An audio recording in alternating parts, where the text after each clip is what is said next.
Hello and welcome to the Stacking Dingers Show. I'm your host, Matthew, aka Sheep, aka Dark Sheep.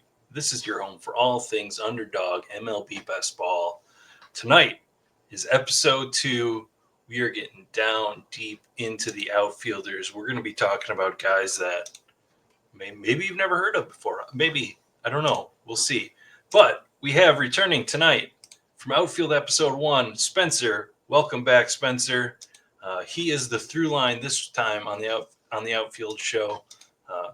Already had some awesome feedback on your appearance yesterday, so happy that you are returning. And to join us in place of Billy tonight is Mr. Nez Takes, or Nez AJ, whatever you want to call him. He's here.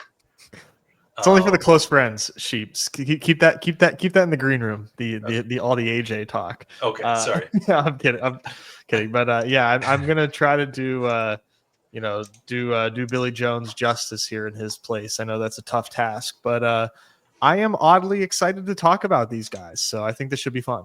That is. I'm glad you're on this because over on the Badge Bros, you've been saying that you like late round outfielders. So this is perfect. We're set up for it, and I know Spencer can talk about even deeper than probably this list of players. So we're in good hands tonight. Good. I got a couple extra names if we need to throw them out. Oh, we'll take them. We'll take the names. We're gonna be starved for names. But as we have been doing, we are going to be going to this lovely graphic made by Billy, our friend, taking a knee tonight. I think he was a little tired after the marathon. He needed a break. All right, so we got through round 7 in episode 1. That was 40 outfielders that we talked about. We're start picking up in round 8. As we mentioned last night, you see all these early numbers being blue, all the early infielders that are going, and then as we go, they really start to spread out for 2s and 3s going in most rounds, and then I'm not exactly sure. I don't remember if it's not 122. I think that's just 122 outfielders in the pool, but we'll hit at least all of the guys with ADP and some deeper ones, even sounds like from Spencer. So let's get right to it. Round 8, number 1, Taylor Ward, ADP 85. This is the 41st outfielder off the board. Looks good from a plate appearance perspective, should be hitting in the Los Angeles lineup in a good spot. So we'll start with Spencer. You tonight, Taylor Ward. Are you as aggressive on Taylor Ward as I am? Probably not. I'm not sure exactly how aggressive you are. Do you have a share percent just for an idea? 14%. Feels higher. That's it. Hey, that's not too bad. So here's the thing. Taylor Ward, I do think he's a good hitter. And this is a big indicator for a lot of these guys as we move along, and that's playing time. And Taylor Ward is locked in, I will tell you that, for his role with the Angels. And he really is not anyone that I'm worried about losing that. So, and he's projected to be their leadoff guy. So the leadoff guy means more plate appearances, which means the chance for more points. But it's the Angels. The Angels are not typically the best organization for fantasy result over the last few years, with maybe a Shohei Ohtani exception to that rule.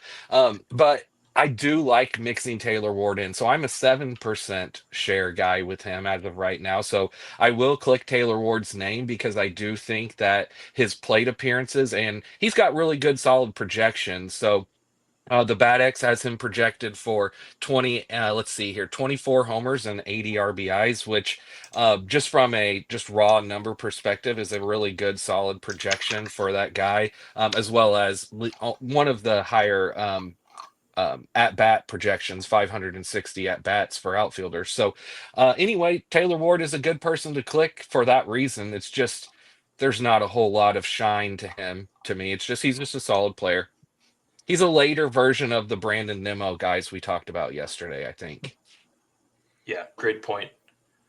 I feel like Taylor Ward almost. I mean, I know we're breaking this up like in a way that makes sense. He like if I was to rank all these guys, he is like the top of this list out of everybody we see here, by far, like it's Taylor Ward, like above all these guys, no question. And I think to me, you can almost consider Taylor Ward like the end of like a pretty solid tier. Okay, like once Taylor Ward goes, now we're really starting to get into like quote unquote late round outfielders.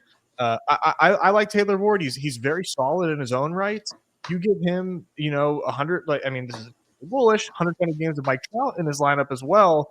Then he becomes really, really solid. Whether or not you believe in lineup protection or not is one thing, but to give him the ability to have RBI opportunities hitting either behind Mike Trout or run opportunities hitting in front of Mike Trout, obviously is beneficial and hits in a good park. Taylor Ward, nothing really bad to say about him. He's just he's a good pick. He's a good pick. I think 14% makes sense. I think what you said about him kind of being the last guy before I think it's late round outfielders is what made me think I was getting more of them, because in my mind I notice often in drafts when we're at the Taylor Ward point of the draft. You did you kind of said in there, Spencer, it's his playing time is good with the Angels. Let's say it'll never happen. Let's say the Angels don't really have a cohesive team this year again. He's pretty, I think it might be his final year in the contract, or it's getting towards the end. I don't know exactly for sure, but he seems like a trade candidate. Is he a guy that you worry about going to another team and losing playing time? Personally, I wouldn't. I don't think that he is going to be traded. So from what I see, I don't think he's going to be a free agent until 2028. Okay. So I think he's got a little bit more time there. And even if he was to be traded, I think Taylor Ward will pretty much be a consistent producer for what he is, even if he were to go to another team. Although if he were on another team where he was hitting fifth or sixth in the lineup, he wouldn't be as valuable as he is here in this situation. Okay. All right. Lane Thomas is next. Nez, I feel like he is going later than last year, but is not even as talked about. Or I don't know. It feels interesting. Right. Last year to this year, going from the Nationals to Cleveland is, I don't know. Is that a better offense? I don't know. Kinda, yeah. So I guess, we see the plate appearances in the white. We're starting to hit this. Is it a platoon situation with Lane Thomas, or what kind of why is the shine off of him that he's falling this year? He kind of was, definitely was considered overdrafted last year in the contest. Had a career year, probably the best year he will ever have. As a major leaguer with the Nationals in 2023, 468 slug. Hats off to you, Lane Thomas. Great season. And then kind of came back down to earth with a 400 slug last year. And the batting average came way down. But he did steal 12 more bases. So, there is that. But to me, I have just almost like no... I have no desire to click Lane Thomas. To boot, 28 home runs in 2023, 15 in 2024. So just like regressed like crazy. Top end outcomes for him, I would probably put him at like 25 home runs. He just does not come off to me as a name that like I am like really trying to click, because in large part because I'm pretty much only ever have Jose Ramirez as a stacking partner. If I was to click him. So he's not somebody that I'm stacking a lot. And around this range, like I would rather take a pitcher. Yep, I completely agree with you, Nez. I rarely ever click his name. He's a less than 1% guy for me. And it's for everything that you just said. And I will expand just a little on the stealing and homers. So just last year, whenever he was with the Nationals, that's where he was really running. The Nationals run a ton. So, if you say which lineup is better for him, well, from a steals perspective, the Nationals was clearly, he only had 4 steals in the last 2 months of the season once he got traded. Whereas he had 28 prior to that. Now his homers went up with Cleveland. He had 8 in the first 2/3 of the season, and then had 7 in the final third. So he did increase his power with Cleveland. But overall, not someone that I'm wanting to click. And I agree, you're not going to be stacking him. So it's just sort of a move on for me. Okay. So then next, George Springer for ADP about 100. Are you also moving on from George Springer on his own? Are you fitting him in stacks, or where does he sit for you, Spencer? I end up drafting Springer a lot, and it's because of stacking. I take a lot of Vladimir, and whenever I take Vladimir, I'll try to get Santander, and then if I can get Springer in this range, I will take him, and he falls a lot. Most drafts people don't want him, so you can get him later than his ADP. So I end up taking a lot of Springer for that very reason. But he is still someone who, yeah, even though he definitely is on the downtick of his career, I mean, how old is Springer now? 35 without me looking at it. Yeah, got it. You got it. So, I know that he doesn't have a whole lot left, but I think he probably has a little in the tank still. This is one of, again, he's one of the only handful of leadoff guys that are here in this final group of outfielders that we're going to go through tonight. There's a couple more leadoff guys, but Springer, that's the reason why I do draft him. It's because he falls. He's a veteran that is easily a stack piece whenever you've gone Toronto. And again, like I said, I take a lot of Vlad in round 2, so I naturally fall into that. I don't really take George Springer very much. 2023 spooked me quite a bit, and then last year just did not improve at all. 35 years old. The Blue Jays, just in general, I mean, I'm a little scared of. Obviously, Vlad is awesome, and they did sign Santander, which, I mean, thank God that they did. A little bit of glimmer of hope for Blue Jays fans, and they've got Will Wagner coming up. That's cool.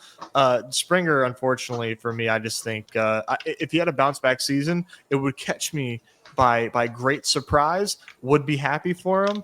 And I'd be sad that I missed out on it. Again, these ADPs really close, him and Lane Thomas. I'm getting some of the best pitchers in baseball at this range. So I'd rather do that than take George Springer. I agree. It has to be a fall. That's kind of the key for me, is he has to fall a couple of rounds, which a lot of times, like I said, you will find that in drafts. But I think it'll there's a lot of happen good more and pitchers more. here. Mm-hmm. Yeah, and I think, we're talking about leadoff. I do think this is a spring training thing to look at to see what the lineup that Jays are actually going to roll out.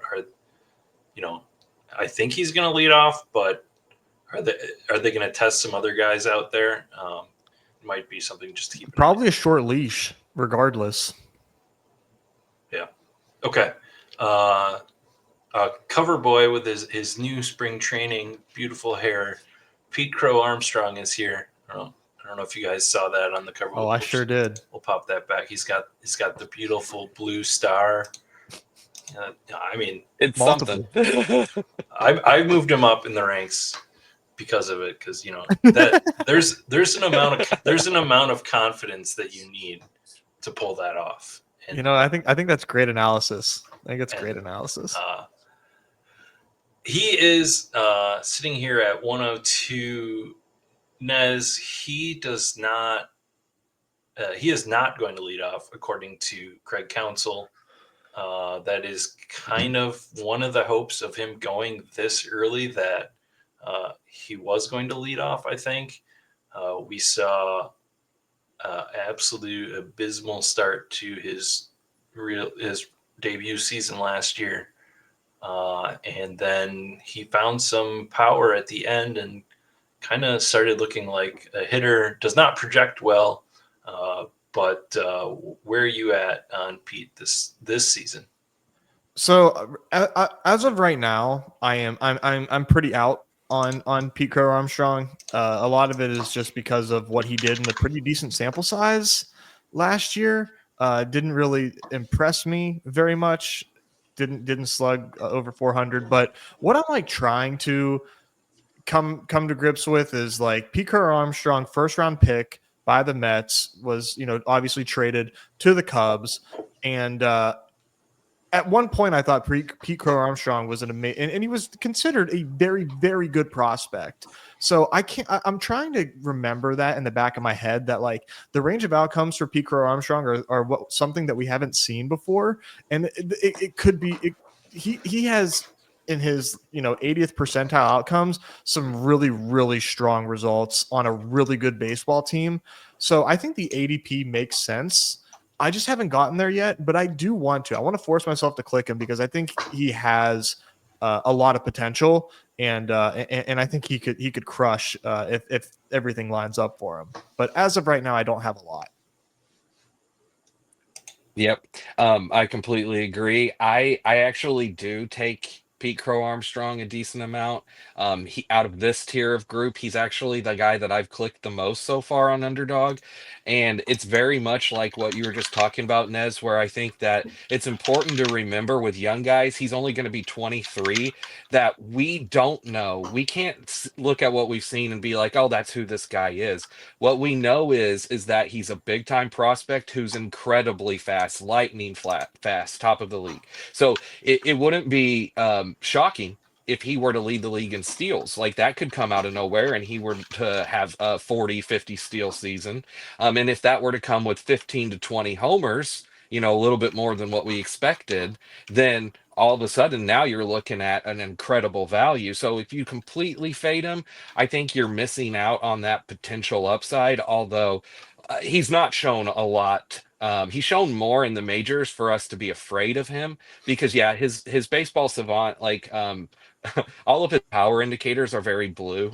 So that part doesn't look great. I get it. It's just an upside play for me. Yeah.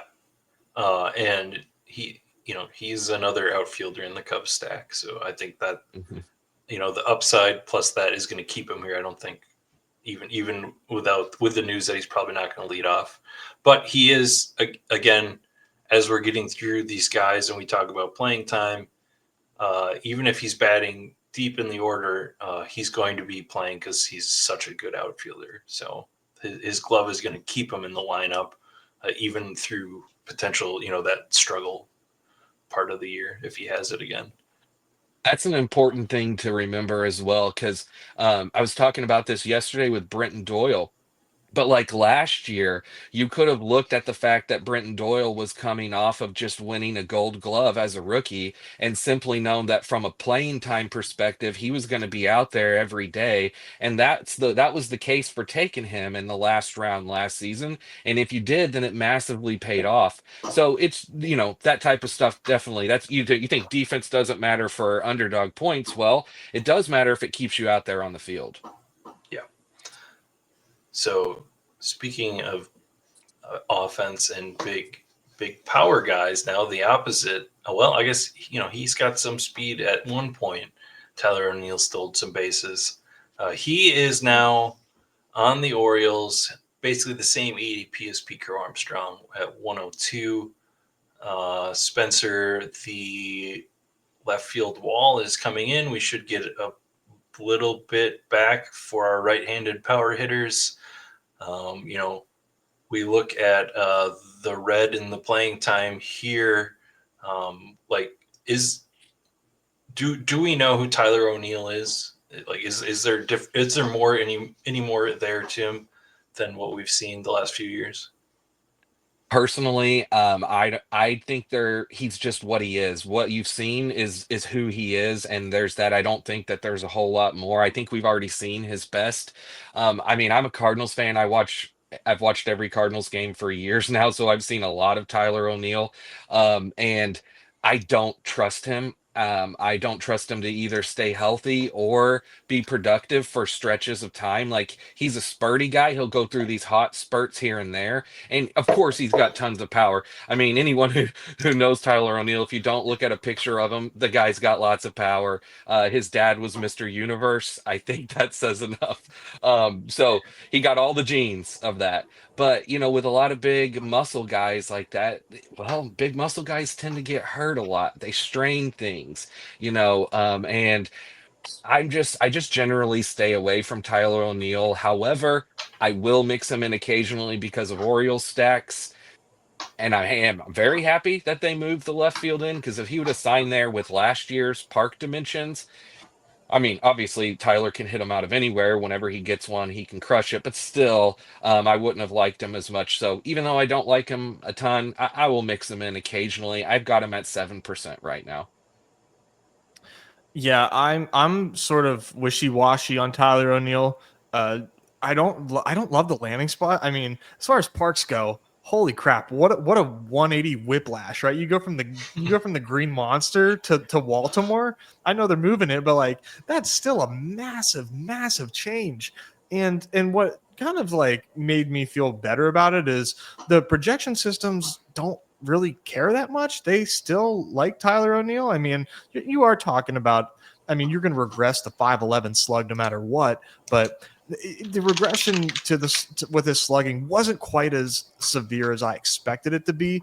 So the thing that also kind of irks me though is that there's so many bodies in Baltimore. There's so many ways for them to, if they want to platoon him, they can. I'm not sold on how solid the playing time is for Tyler O'Neill. Plus, like you mentioned, the injury history. So he just comes with, I think, so much risk.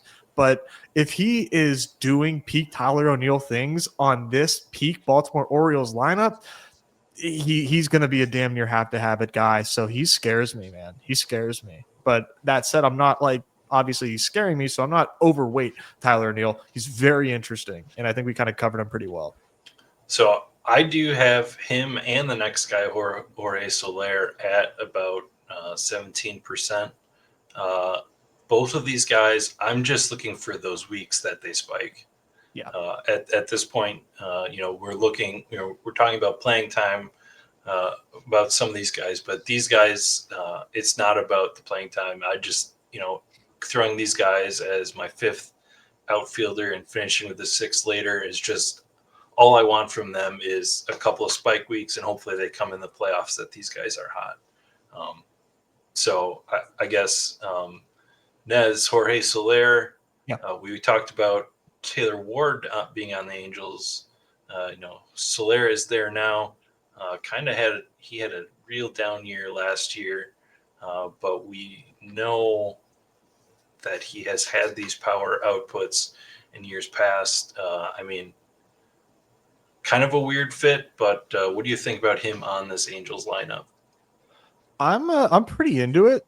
I am going to do my best to kind of ignore what happened last year for him on the Giants, and I think I remembered him having a much worse season than he actually had. His overall numbers for 2024 surprised me. I mean, 119 WRC plus. I would have never guessed that's what Jorge Soler wound up with. I'm very much into this fit on the Angels. I think the Angels are sneaky fun. Like they're one of these teams that I think if you actually like look at the sum of their parts or, break them down piece by piece, you can actually see a decent team here. And I like the home park. I love the change from San Francisco to the Angels park here.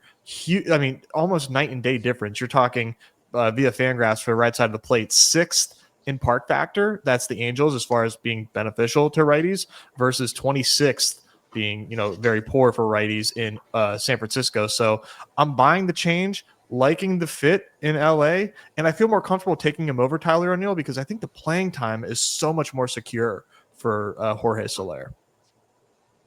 Yep, I completely agree. And like you said, the Angels have made a lot of really interesting moves this offseason. And they've turned themselves into a lineup that looks pretty decent. You can squint your eyes and see where there could be some success there. If Mike Trout stays healthy, that's going to help everyone.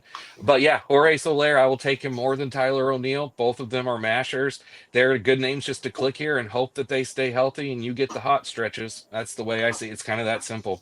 Yeah, and on the Angels, we still don't know what's going on with Zach Nato, but he's a guy that we like dailies. Once he broke out last year, we loved him in dailies. And Logan O'Hoppe is there. Maybe not good for this format, but good. Just a good hitting catcher is not, is a bonus on a team when you're squinting and looking at, the potential output of that lineup. And Rendon staying home and nursing his hip helps everyone just because he's not there bringing the attitude down. So there you go. That was a shock. I couldn't believe when I got that news. I know. I was floored. All right. Up next, Spencer, we have Elliot Ramos. I think that's how it's pronounced. He kind of had a breakout last year in the Giants. He's going here at 116, 117. We're in round 10. Looks good for being a regular in the Giants lineup this year based on, who's there. I guess, do you think what we saw kind of in it's not a short sample size, but just, a first year sample size. Do we think what we saw there is the real deal? Man, talk about a guy who came out of nowhere, right? From last year at this point. I guarantee you there's not a single person that you were hearing talking about drafting Elliot Ramos. So he was a former big prospect who just sort of flamed out, and it was looking like he was never going to really kind of come together and pan out. And then all of a sudden he come up last year, and then before you know it, he was an all-star. So he's got power, but the majority of his really good production last year came during the middle third of the season. And it did tail off. I mean, he wasn't terrible to finish the season or anything, but the Giants are not really an offense that I mean, Jorge Soler was just there. I know Ramos just they're not really a lineup that I look for power from, you know. So that's kind of what draws you to Ramos, because he's not a speed guy. He's not going to steal bases. You want the homers from him. So I think he's fine.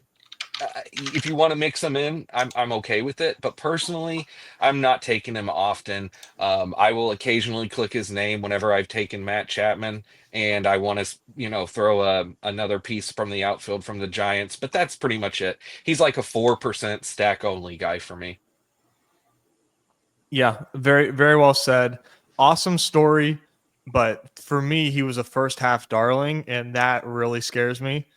So much of like his full season production was buoyed by the fact that he just came out super hot, like you said, made the All-Star team because of that awesome start. But the fact that he plays in San Francisco, and I do have questions about the lineup in San Francisco, and can he sustain this production? Unfortunately, I'm pretty out on Ramos, but I will click his name come dailies. Okay, so I guess I'm the one in on Ramos then. I do think it's partially a kind of a safety outlet stack, like you mentioned. Chapman, Ramos, and someone we'll be talking about later, Lee. I think if I'm knowing that I need to plan for outfielders still at this point, and I feel behind, I feel like if I take Chapman or Adames a little bit earlier, less likely to do that based on the price. I know I have these two guys later to make this mini stack. So I do end up with him. And I also feel like this is a further drop off the cliff once we get to Ramos. I know everybody likes a few guys after this, but this is another point in my brain where I'm thinking about outfielder and what I want to do going forward. So I'll take him sometimes by himself just because I feel like I feel a little bit of consistency there. So respect it. Next guy, you can see drop sometimes to the 20th round. I still don't know how he's sitting here at 121. Ceddanne Rafaela, Spencer. He's got lots of red here, but red isn't good on this spreadsheet. No, it's not Baseball Savant, is it? And on Savant, there's a lot of blue, which is bad. So basically, the thing with Rafaela is the only reason why I think you even want to draft him is from a locked-in playing time perspective. I don't think that he's going to lose his job. He's really, really good at defense, and he can play infield or outfield. I'm almost positive he's going to be their center fielder. But if Story, I hope not win, but if Story were to get hurt again, he could move right back to short. But he does have speed. There's speed there. There's some pop. There's some pop. There's not He's not nothing. So I think that he's fine from a volume perspective if you want to click him when he falls, but don't take him in this range of rounds 8 through 11 where we're looking at here. Make it be round 13, 14, 15. When we did the live stream, Matthew, a couple weeks ago, I took him in that draft, and in that one, I think it was, if I remember, it was like 17. It was like Yeah. round 17 where he fell, and I was like, you know what? I'll go ahead and take him as my outfield 6 or 7, whatever it was at that time. So that's my only time that I will take him. Again, he's right at a 4% guy. He is the biggest mystery to me on Underdog. I cannot for the life of me figure out why he goes where his 80. I mean, like you said, Sheep, sometimes he falls. I'm baffled. Why is he up here? I'm just not sure. I think it's because probably whenever the ADP started, a lot of people that were drafting are doing rotos where the speed is more valuable and the multi-position eligibility. So that just Yeah, increases people's thought process of him. That's what I think is the that's the reason only for thing the that inflated like ADP. that's the only thing that makes sense to me because yeah, I'm not clicking Rafaela this season. And I do think when it started, we did not have as many people talking about Roman Anthony and Christian Campbell, and now For sure. Alex Mhm. Bregman. There was a little bit more of an open space for him that people could talk themselves into even more playing time potential. Well, the Red Sox did sign him to a big long-term deal. That's true. Yeah. I mean, he signed through 2031, so it's not a ton of money, but 50 million. I mean, that's still. I mean, they're committed to him, is what that shows me, at least. Yeah. All right. Nez, you get one of your guys this year. This I didn't plan this. This worked out good. JJ Bleday. I know. You keep talking about him over on the Badge Bros. What's up with JJ this year? I just think JJ is sort of a no-brainer here at this ADP. I think the Oakland offense is one of those ones that are like sneaky exciting. Gets an upgrade going from Oakland to Sacramento, and this was a former very highly touted prospect. And we saw a breakout last year, and I think I don't know if people think of JJ Bleday as a platoon guy, but He's he not. played almost every game last year, 159 games. JJ Bleday appeared in. No K rate concerns for me. Like the BABIP wasn't out of control. He just was a good player last year.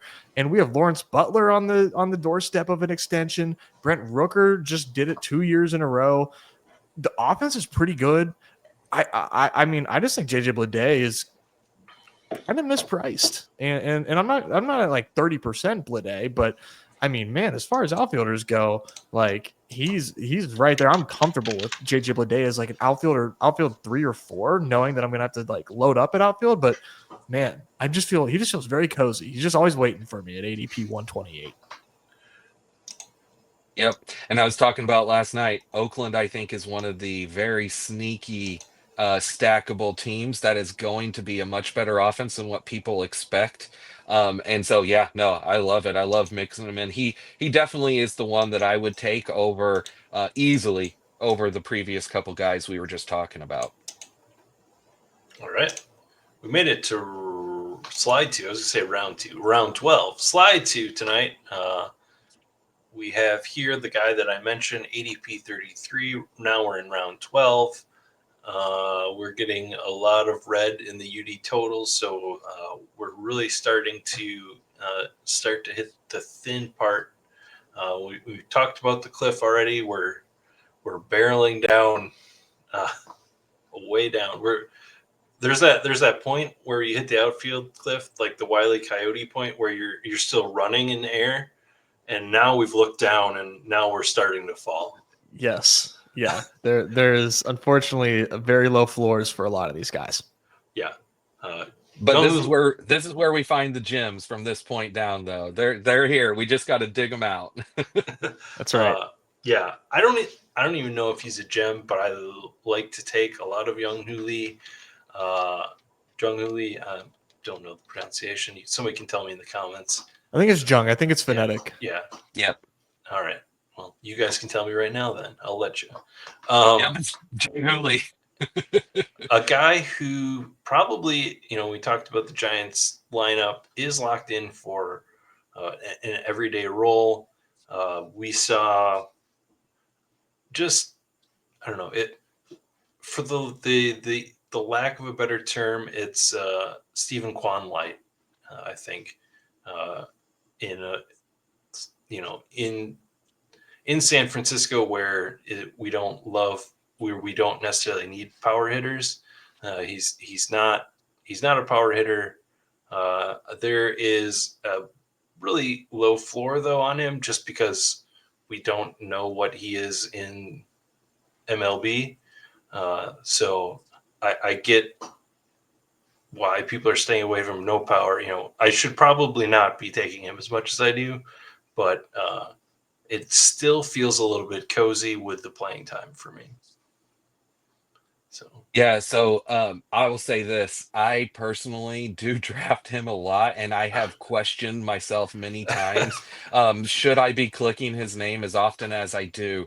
Because once it gets down here, yeah, I feel very good with his hitting skills and the fact that, like Bleday, he's going to be projected to be the number 3 hitter and play every day and not have any platoon splits. Last year we just got a little teaser of him before he dislocated his shoulder playing defense. Hopefully, we don't have anything like that happen again. But if he's going to be out there, I'm pretty sure he's one of the best defensive center fielders in Korea before he came over. I know that he has a very, very elite just hit tool in particular. So on Underdog, like we talked about last night, you get a lot of points for doubles and triples. He could get, a good amount of extra points by maybe having somewhere between 6 to 10 triples. If he were to have 6 to 10 triples, those are only 2 points less than a homer. So if he has 10 homers and 10 triples, I can just kind of play in my head where he works out as a good pick this late. And so I do like to click his name. And like I mentioned earlier, I don't like to click Elliot Ramos's name. So whenever I am trying to do anything with the Giants, he's kind of the piece that I'm attracted to taking. But I don't know what he is. We're going to find out this year. So, Nez, what do you think about him? Yeah, I don't take a lot of Jung Hoo Lee, but I don't think he's a bad pick. I am definitely sympathetic to like guys like Jung Hoo Lee, which I would label like an accumulator. You see the UD points per plate appearance; it's not very high. You're not getting a lot of power from Jung Hoo Lee. Last year, before he got hurt, was a little disappointing. Got off to a bit of a slow start. Only 37 games, very small sample. The one thing that's I think that you can look at and be excited about Jung Hoo Lee, that's encouraging is the word I was looking for. Projections think Jung Hoo Lee is good. So, if you trust the projections, you're probably getting a bit of a discount on Jung Hoo Lee, because I have no questions about his playing time personally. He might be good and we don't know it, but he could be like, I think his ceiling would be elite accumulator, but I'm not going to be drafting a ton to find out, but I'm excited to see what Jung Hoo Lee can give us in a full season. Yeah. Well, and fantastic nickname too, grandson of the wind. I mean, what? That's worth something, right? You didn't know this? Wow. Grandson of the wind, yeah. Because his grandpa is one of the most famous Korean baseball players of all time. And his dad is also a player, and his dad was known as son of the wind, so he's grandson of the wind. That is so sick. Yeah, I didn't even know that. Maybe my confidence is back. Put the blue star in my hair. I'm back to drafting him. Last year at this time, because I draft a lot of Underdog, but I draft tons of Roto leagues, draft champions, gladiator drafts. So I was wondering, I watched a lot of videos about him on YouTube last year. So last year at this time, that's how I found out about him. That's awesome. All right, so we go from a guy who probably isn't a platoon risk to a guy is most likely a platoon risk, but just smashes the ball. One of the highest per plate appearance guys here on this slide. Nez, I know you're a big Kerry Bonds fan. So Kerry Carpenter Yeah. at 134. Where does he fit on his own and in Tiger stacks? Yeah, love Kerry Bonds as a player, and I loved him a lot more whenever he used to be a lot cheaper. There are guys. The market is really interesting this year with outfield because we are paying a bit of a premium for these guys that we know are platoon outfielders. Kerry Carpenter is a platoon outfielder. I don't think that's changing. The Tigers haven't said that's changing. It's probably for the best that it doesn't change. But for us, it makes it tough because this is a pretty expensive price for a guy that for playing time. Like I'd rather take Joc Pederson for a platoon outfielder. So this is just very expensive for Kerry Carpenter, which breaks my heart because I think Kerry mashes, man. I've never seen anybody eat high fastballs like Kerry Carpenter does. So it kind of hurts me to not have a lot of Kerry this year, but maybe you guys can change my mind in the next 2 minutes. Yeah, well, I was going to say Emmanuel Clase would second that notion. I'll tell you that. So I'm sure Rip. you guys watched him hit that homer off him in the playoffs. I mean, yeah. my gosh. Carpenter, yeah, he's the first name that we've come to on this list that I think is for sure a platoon guy. The first one. So that immediately is a flag, is kind of a red flag for me to kind of stay away, especially considering that coming up here in just a few names, we're going to be getting to my highest owned outfielder out of all of this that we're talking about tonight, and he's a teammate of Kerry Carpenter. So we'll get there in a minute, but it's just why I stay away. He has tons of power, like you said, but platoon risk. I just don't want to take him right here. Not generally. I will. I'll mix them in. Again, no one is necessarily off the board. There's only one player that we're going to say who is on this slide that I have drafted none of through 120 drafts on Underdog. There's one guy I've taken none of. So we'll get there in a minute. There's a lot of candidates for that, so I'm going to be interested to see which one that is. Let's because we're in this platoon conversation, let's skip Gurriel for now. I mean, he might be in a platoon, but they're on the other side of the platoon. But Matt Wallner, pretty similar profile to Kerry Carpenter, Spencer. Is it the same thing for you with Matt Wallner? It's really very, very close. But the difference with Matt Wallner, I think there's an extra level gear of where he could become an everyday player and he could kind of. I see him as the one who could emerge as the 35 homer guy, whereas I don't really think that Kerry Carpenter is going to get over 25. So if I was going to bet on which of the two is going to be the bigger breakout potential, I'm going to go Matt Wallner. He hits the ball incredibly hard. He's a big dude. And I like the Twins. The Twins are a team that I'm a big fan of stacking. It's a good hitting environment. There's a lot of people around him that can hit him in or he can hit in. So I'm in. Out of these platoon guys in this tier, this is my favorite one. I take that back. There's one other platoon guy in this tier who I like. We'll get to, but I do like him. I mix him in. He's a 10% for me. Yeah, I am on record of being a Matt Wallner stan. He was one of my highest drafted outfielders last year, and man, that start last year really hurt me. But man, he came out on fire when he did come back, tore the cover off the ball. He strikes out a ton, but like what you get when he is not striking out is some of the most elite exit velocities you're going to see in the game. And I think if you look at this Twins roster, you do not have to tell yourself that crazy of a story to say, yeah, you know what? Matt Wallner is actually going to play a lot more than the projections think. Mm-hmm. In the corner outfield, it's him and Trevor Larnach.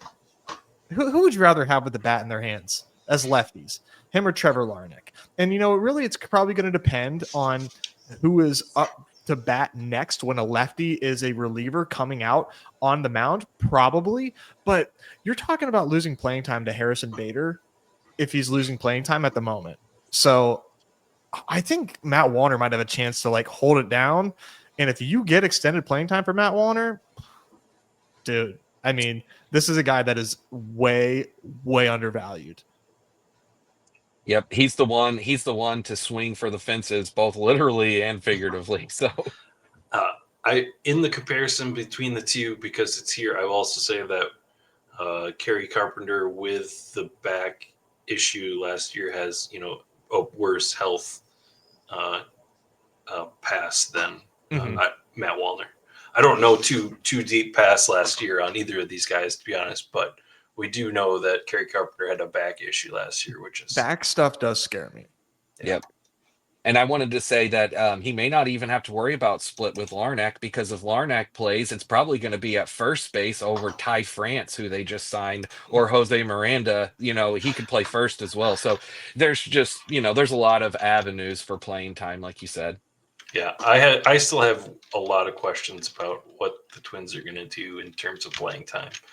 So maybe this is a chance to jump on it, because you quote Rocco Baldelli the other day.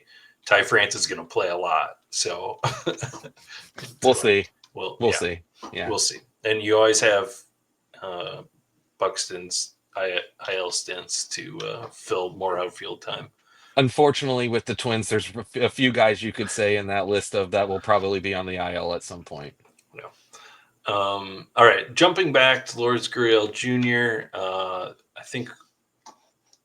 How old is he? He's 31. I feel like he should be older than that, but he's just kind of been boring, consistent guy for the Diamondbacks. Spencer, is there any interest in a guy? We look at this. He has the 560 potential plate appearances projected. He's kind of on the top end of this group for plate appearances. Are you interested in him? Yeah, I'll mix them in because I like the Diamondbacks quite a bit. I think the Diamondbacks are a really fun team to stack through, so I will mix Lourdes in on some stacks. He also comes from a big baseball family. Obviously, his brother, Yuli, and that's probably why you think he's older. Because that's true. But his dad is one of the all-time best Cuban baseball players, so that's just something else there. Anyway, so Lourdes, he's someone who I just think he's a solid ball player. He's just a good hitter. He has a little bit of pop, not hardly any speed. He won't do a ton for you, but he's just a guy who's gonna kind of be there to help. The way I look at him is when you're building a roster, if you've already taken a bunch of swings on some bigger risk like pop plays, well, Lourdes could just be that steady guy that just sort of helps accumulate points along the way, while your guys maybe go like the Tyler O'Neills of the world, right? Maybe going through their cold stretches. So Lourdes could help get you by, but he's not really going to be impactful to help win you or push you over the top. So he's someone to just mix in occasionally with stacks for me, or if he falls and you need an outfield. But he's not someone that you want to really be like, oh, I want to click that name. Yep, easy contribution for me. He's a stack only. Yeah. All right.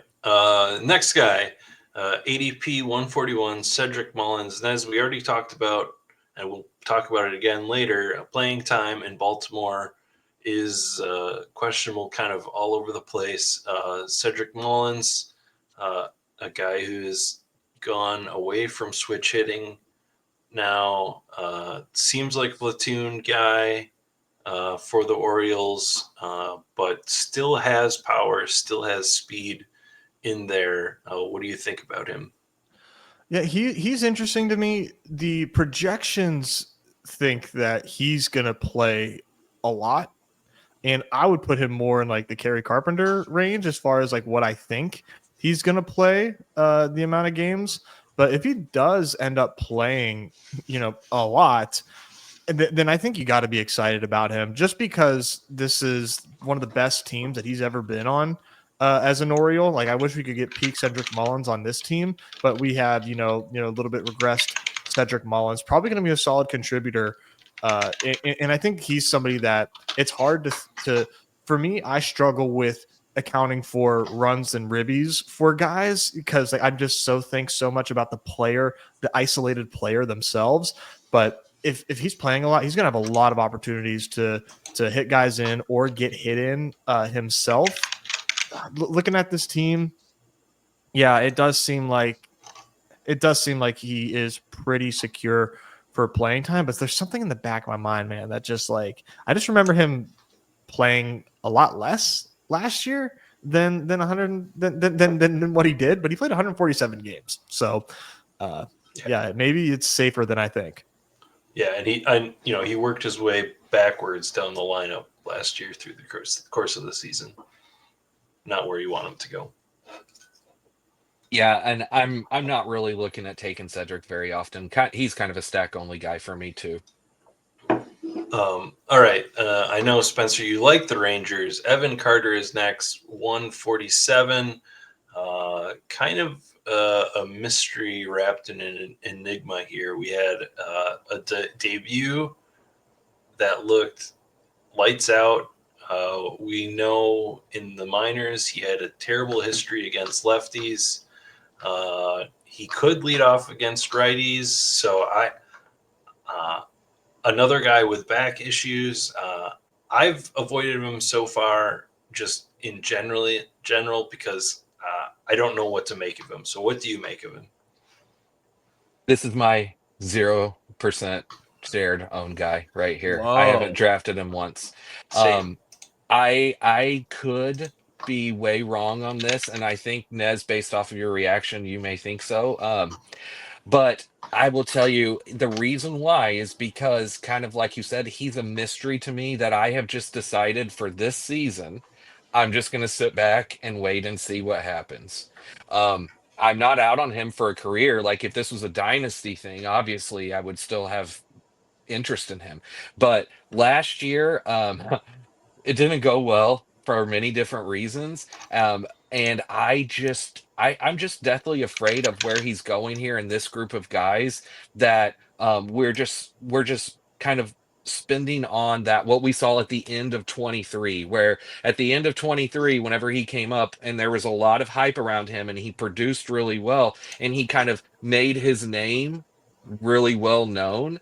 And I don't know. So I'm definitely open to being wrong about him though. And if I'm wrong, great. That's fine. He just won't be on my teams, and I've just sort of settled that for this season, I'm out on him. Yeah, I don't blame you. I don't blame you for being out on him. And man, was that 2023 debut just unbelievable in the run to the World Series there. I don't have a lot of Evan Carter either, but the more I look at this team and the more I think about how Evan Carter was he was I think a first round pick, highly touted prospect, and if this Rangers team like comes together and they all play pretty well, Evan Carter is going to be a great pick. And I'm probably going to end up trying to stack more Rangers, and that would include Evan Carter as an outfielder in those stacks, and doing so just because the upside of these guys, hitting is immense. This is one of the most loaded lineups if it comes together in baseball, just as far as depth goes. I mean, most of these lineups are pretty top heavy. Rangers are pretty nasty top to bottom if they can come together. So I don't want to miss out on that if that takes place. But I'm with you guys right now. I don't have a lot of them at the moment.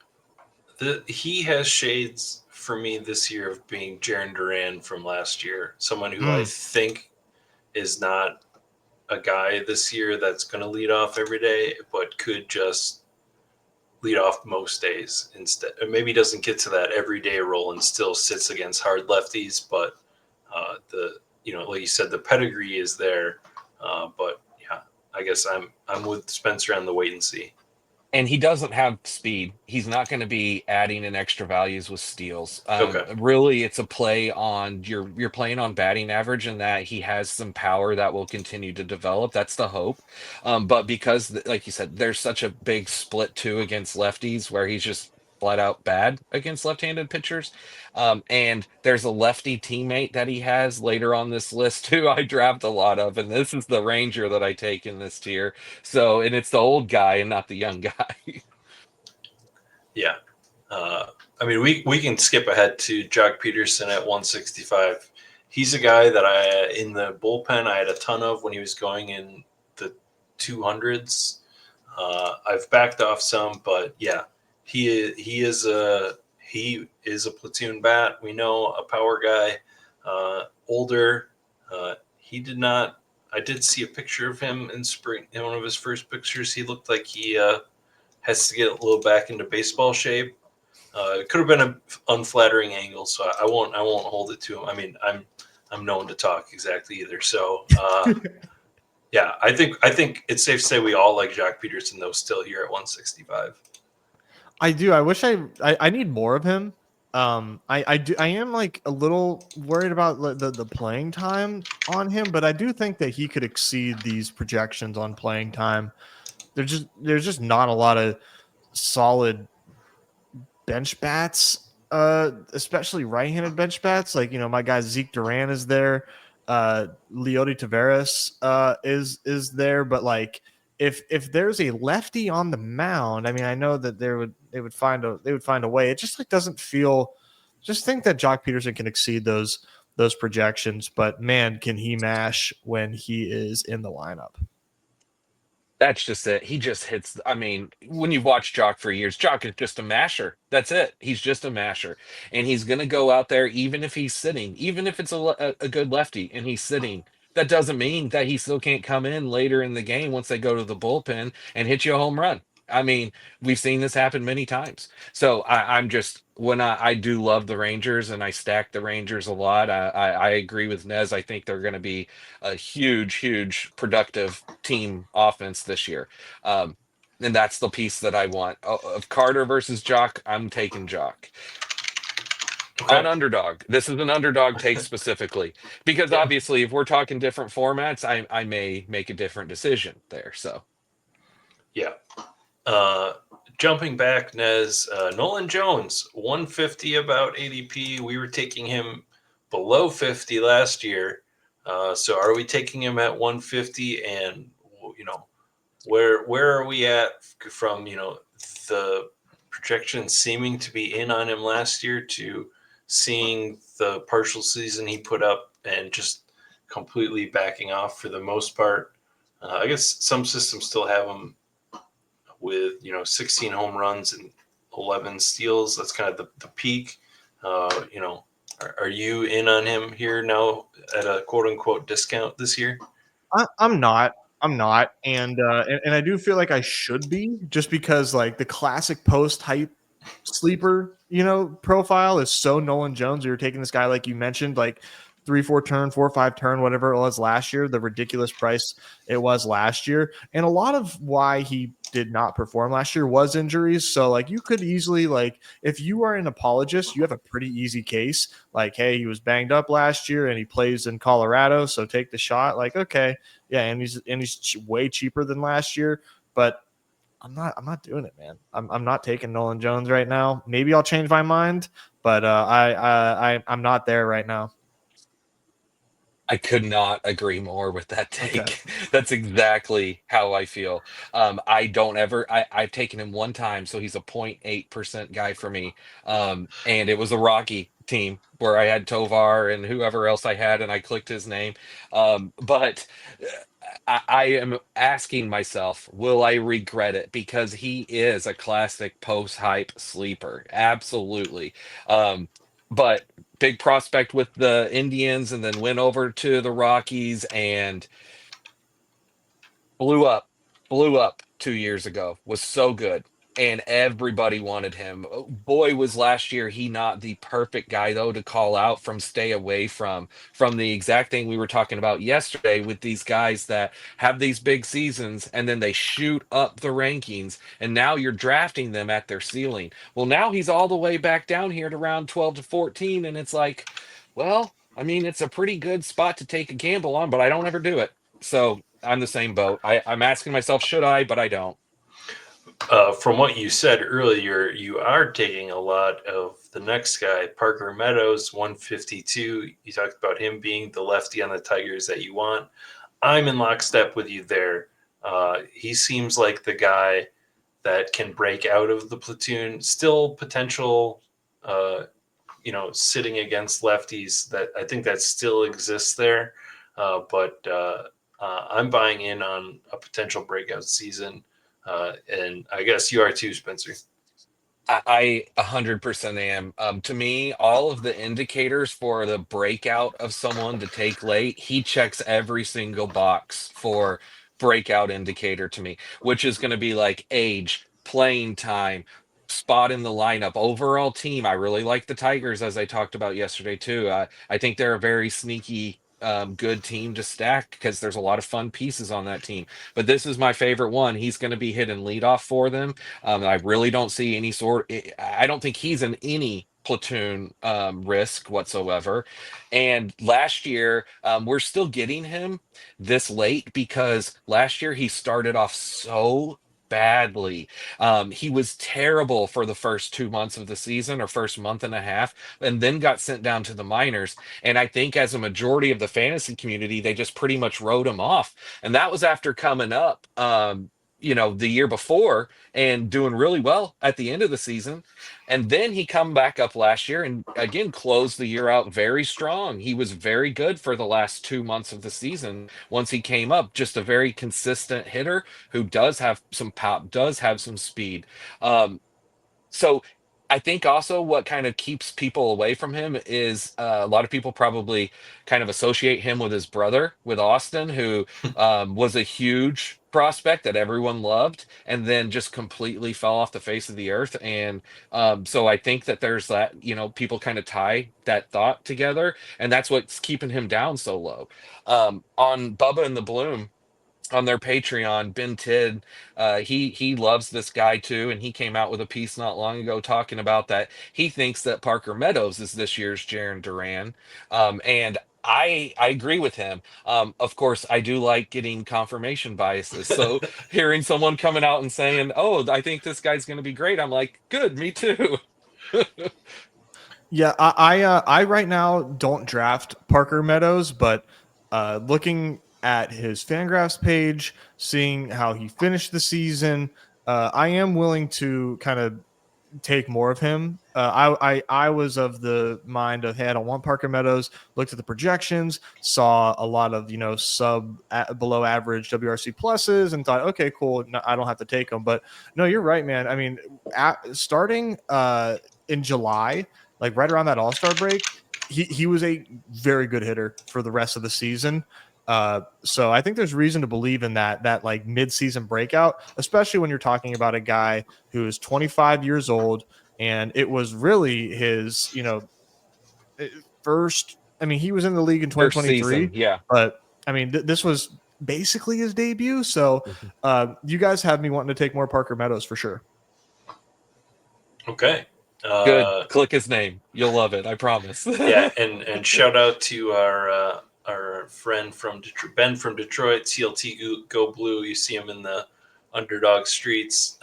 He first put me onto Parker Meadows when I was talking to him about who to talk about in the Tigers this year. So we have his stamp of approval also. All right, Josh Lowe is next. 156. I'm not getting there. I get it. Power, speed again, still there. The Rays have room to play him. They could platoon him. I don't know. I just, a terrible health thing going on last season. Not terrible, but a lot of health issues last year. I'm not getting there. Are you? Seldomly I am, but I mean, you want to talk about like a streaky player. His rolling WRC plus is a roller coaster. If you have that turned on your profile, on your player profiles, that's one of the streakiest players that I have seen. And it does, I guess it does check out, even though, I mean, that's just WRC plus, not necessarily fantasy production. Yeah, I'm like I'm average on Josh Lowe, not completely out on the guy, just because I do a lot of junior Caminero, so Josh Lowe tends to make a lot of sense for a lot of my teams. And I'm kind of, yeah, man. I mean, just looking at that 2023 season and seeing the projections indicate that he's an above average bat. I'm not out on Josh Lowe, but I'm not like in love with him either. Yep. He's more of a guy who I like to take on roto teams than here on Underdog. he's right in that classic like 4 or 5% guy where I'll mix him in, but I'm not really looking for him. Again, in this range, I'm looking at Parker Meadows, Jung Hoo Lee, Matt Wallner, Joc Pederson. These are the names that I click here from this tier most of the time when I'm clicking an outfielder here. Because not every draft, when you're drafting a lot, you're drafting different outfielders at different positions. And if you've loaded up early in the top 10 rounds and you have 6, then you may be done. You may not be taking any of these, or maybe you take one guy in the final 10 rounds. So not every draft are you even looking to click these guys' names. Yeah. Giancarlo Stanton was a name that I was clicking, but now has gone to the list of not looking to click. We get word that as he comes into spring, he's got tennis elbow in both elbows, and he's been managing it since the playoffs last year. Might not be ready for the season. I don't know. Does anybody have any reason to draft Giancarlo Stanton? He still hits the ball really hard. I'm not taking him. 2%. 2. Okay. Yeah. Yeah, I was at the field with him, but man, yeah, it's gonna be interesting. I will say, like, the profile does seem like, oh, like this is the perfect best ball guy. You don't have to worry about the downswings, but like, I want you can draft healthy players instead. That's my retort. Yeah, I just don't trust him. I mean, and then this news yesterday, what little bit of trust I started to gain after the playoffs last year, because he was incredible. Anyone who watched the playoffs, Stanton was back to old Stanton last year down the stretch and in the playoffs. He was amazing, and he made you realize. So I bet you that a lot of people before this injury news have been drafting him this year, hyping him up in their mind because of watching the playoffs. 100%. So Hand raised. there you go. I saw it and I was like, oh yeah, that's Giancarlo Stanton again. Because I don't end up watching a lot of Yankees games, because I end up watching a lot of West Coast games because that's what's on after the family goes to bed. So yeah, I kind of forgot about him until the playoffs. So yeah, I'm guilty of it. I get it. He's a stud. He's just untrustworthy, and this is all the more evident with this elbow stuff. Yeah, and surprisingly, he doesn't even stand out here at a per plate appearance projection. I mean, he's kind of up there, but there's a bunch of guys over him. Even Evan Carter. And when we're going to talk about injury risk guys, this next one right here, Byron Buxton, this is the name that I would prefer to click over Stanton if I'm going to take an older injury risk player here. Well, one, he's not as old. I mean, Buxton has been around forever, but I don't have it in front of me. I want to say he's 31, so he's not that old. But Buxton is a huge health risk. Everyone knows that. But he's on a great team. Again, I was talking about the Twins. I really like the Twins. And Buxton has not lost a step as far as his power is concerned. He doesn't steal anymore, but he's got a lot of pop. And last year, he was healthier than what I bet a lot of people remember. He didn't miss a ton of time last year. He still missed the occasional time because Buxton, God forbid, he has a healthy full season where he plays 162 games. But I will click Buxton at like a 8 to 10% clip. Yeah, Buxton for me, man. When he's on, he's so awesome, and man, he was so good when he was playing last year. Just need this guy to stay healthy, and we all know that's not happening. But the fact that he did play over 100 games last year was a huge step in the right direction. Had not seen that since I think 2017. So maybe he can do it again. And if we get 120 games from Buxton, not bad. But he scares the hell out of me. Yeah. And his savant page is always looking good. It's always he hits the bar. He hits the ball so hard he crushes it. So he's always got the red bars maxed out. Whenever you just do a simple savant, look him up. Yeah. We put him on the cover for our friend Numi out there in Underdog staff land. We know a big fan, and And if you guys, I know that you guys have been, but for you guys out there who weren't playing fantasy baseball a decade ago, Buxton was everything as a prospect. He was going to be the next giant fantasy star. And all of us that have been playing fantasy baseball all these years, you're either one of two. You either have been burned by Buxton so often that you just refuse to click his name, or you're in the camp like me where it's every year you say, I don't care if he's going to burn me. I'm going to take him in case he stays healthy because he's a beast. So that's my camp. Just take him, cross your fingers, hope for the best. I've got him at 0 right now, but losing Stanton as my injury risk, I think Buxton might work back in there, and I do want to get more Twins. I think that is something, as you keep talking about it, Spencer, I want to get back in. All right, we are round 15. TJ Friedl, ADP 172. At this point, we're at a position rank of 62. I don't know, Spencer. I just throw my hands up here again. Yeah, TJ Friedl, outfielder. He's pretty much a no for me. I'll say that. If I'm going to ever take him, it would be the rare red stack, which is not something that I'm looking to do often, but occasionally maybe you might do on an LE team. I have taken him once. I noticed I have one share. I'm actually surprised that he's not a 0 share for me. From a roto perspective, he's got some speed. That's kind of why people like him. Like, he had 27 steals 2 years ago, but he last year he couldn't stay healthy.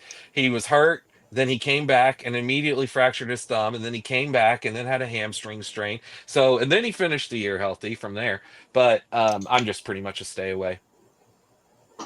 Yep, same here. No thank you to TJ Friedl for me. Any yes thank you on Wilyer Abreu, Nez? I feel like I loved Wilyer in dailies. Man, am I like scared of the platoon risk for him, especially with, Christian Campbell on the doorstep, Roman Anthony on the doorstep, just guys that can just challenge him for playing time. He's a pretty good player when he's actually in the lineup, but man, do I worry about playing time for Wilyer, so I will not be very high on Mr. Abreu. Yep, I'm pretty much not taking him either. All right. Well, we're getting to the shorter part of the discussion of the night. Yeah. Spencer, Michael Conforto, how much of his ADP of 180 is because he is a Dodger, and how much is it because of that one season of godlike performance that he had? I guess I have to look it up. 2019. It was 2019. That was Yeah. the fun ball year whenever everyone homered a ton. So I am a Conforto. He's the guy down here that I want, and yeah, a big part of it is Dodgers play. I mean, why would you not want to stack someone who's going to play every day on the best team again, maybe ever? We're going to find out. But he's got a lot of power. Oh, well, I say a lot of power. He has power. Let me rephrase this. 20 last year in San Francisco, and San Francisco's not a big power play. So could he be 25 with the Dodgers? Yeah, absolutely. Could he be 30? Maybe.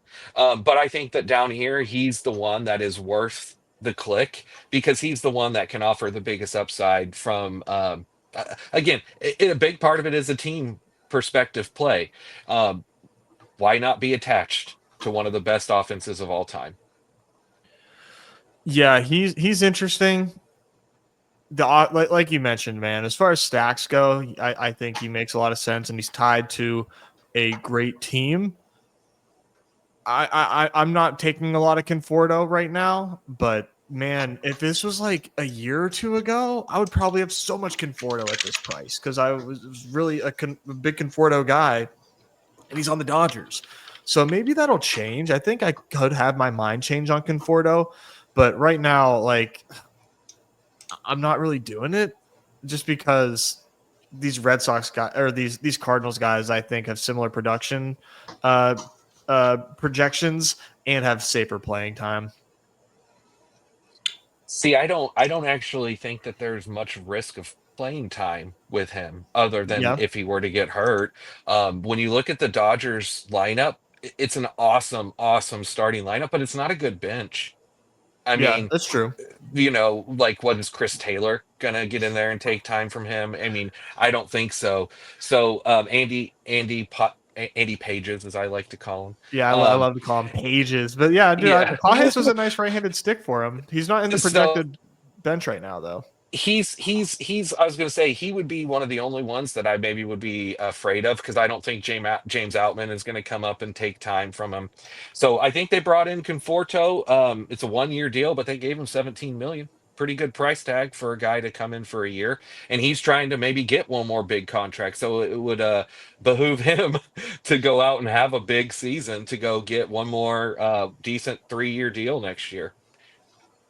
I did want to say, if you look at over a rolling like 3 year period going back to 21, because he didn't play in 22, on Baseball Savant last year, you did see a big uptick in all of his numbers on Baseball Savant. So they all turned red where they had been blue for the last couple of years. So just something to keep in mind.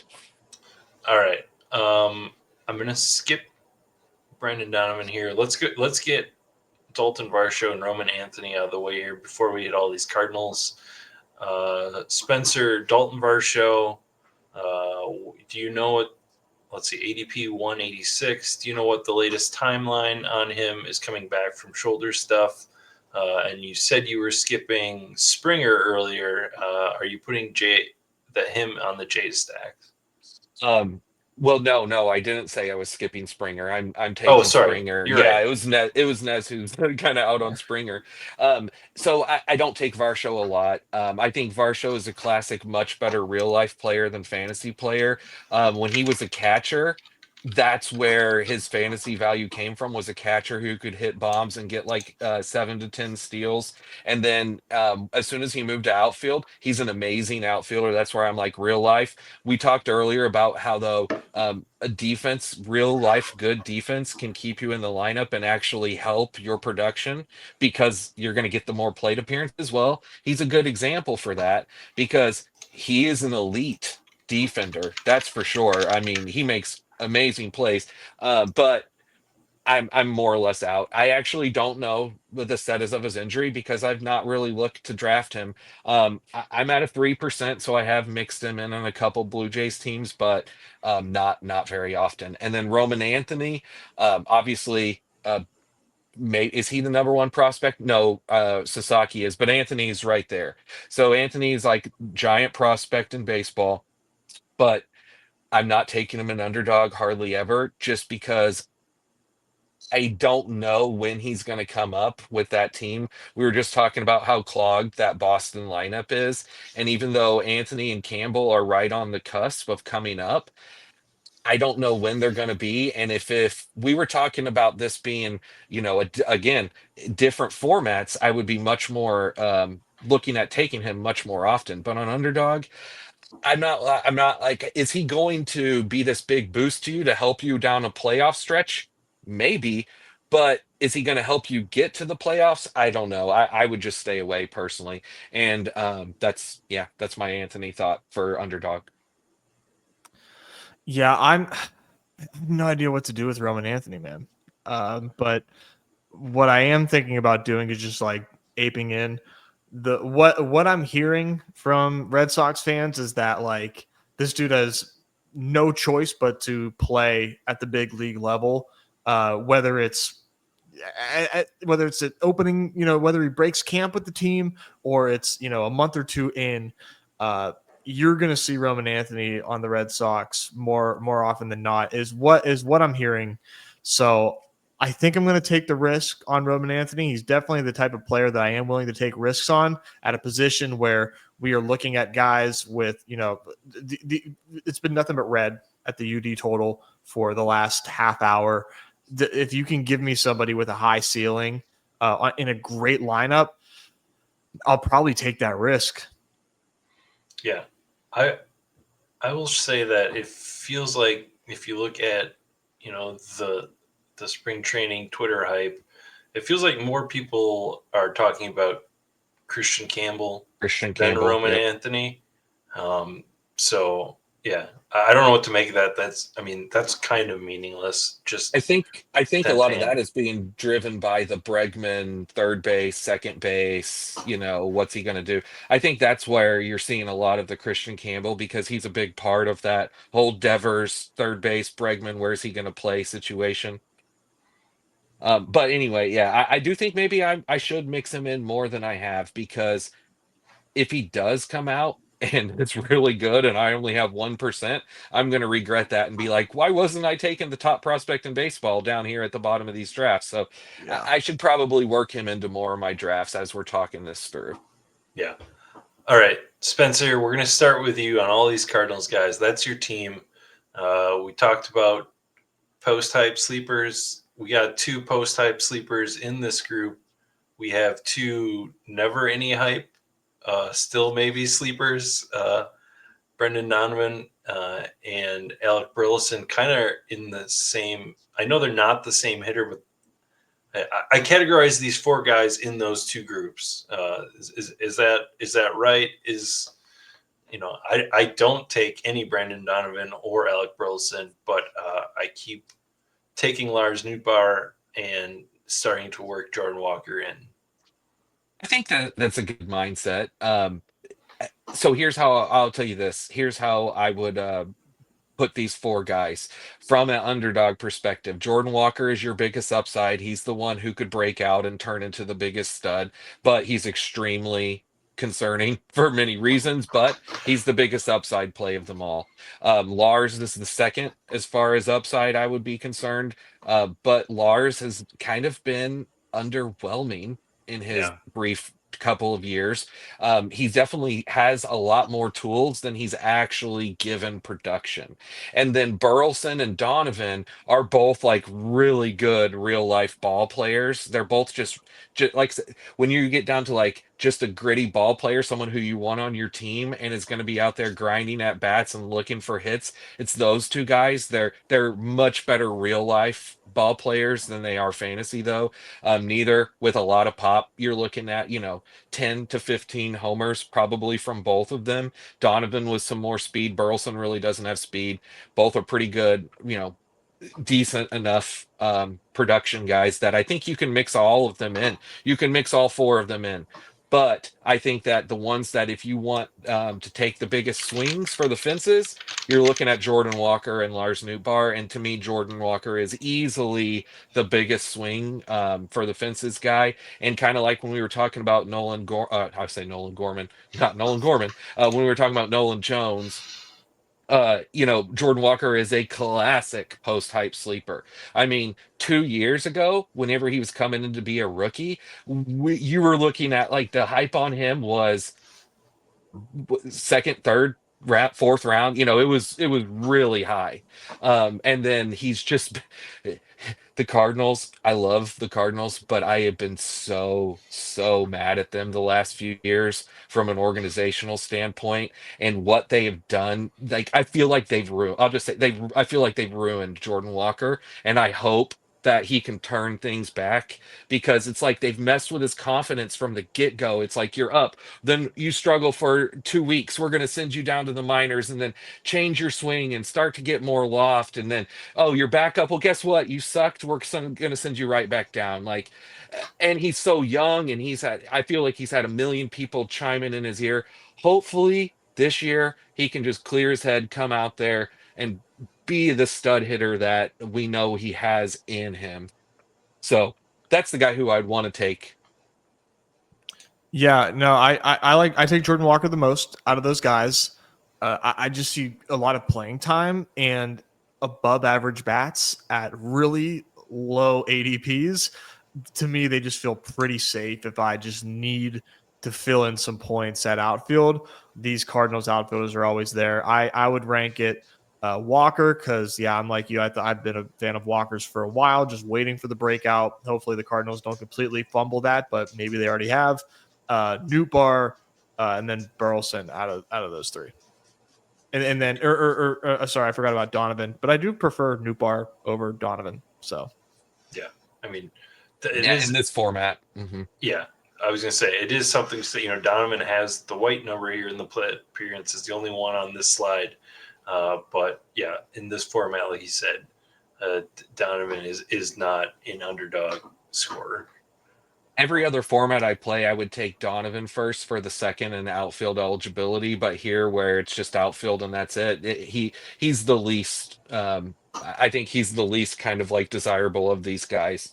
But they're all very interesting. And from a late stacking perspective, the Cardinals are a great team to late stack at the end of their draft. All four of these guys we just said, not to mention Wilson Contreras, Nolan Arenado. They both go down there at the bottom, like around 17, 18, 19. So if you work it right, you could go in your final 4 rounds. You could go 3 or 4 Cardinals guys and then, have this late Cardinals stack that could return a lot of good value as long as the Cardinals come out and do anything. They need a new coach. They need a new GM. There's a lot of changes that need to happen there. But right now, at this time of the year, it's exciting. We'll see how it is 2 months from now. But Yeah, so you're as a Brewers fan and as the longtime Pirates fans, we're just eating up the tears. So I'm sorry to sure. say. Sure are. Sure are. All right. Jake McCarthy is next here at 210. He's a guy I keep flip-flopping on. I feel like last year we saw some streaks of power out of him. He's always had the speed. The projections don't think that any of the power that I imagined he had last year is there.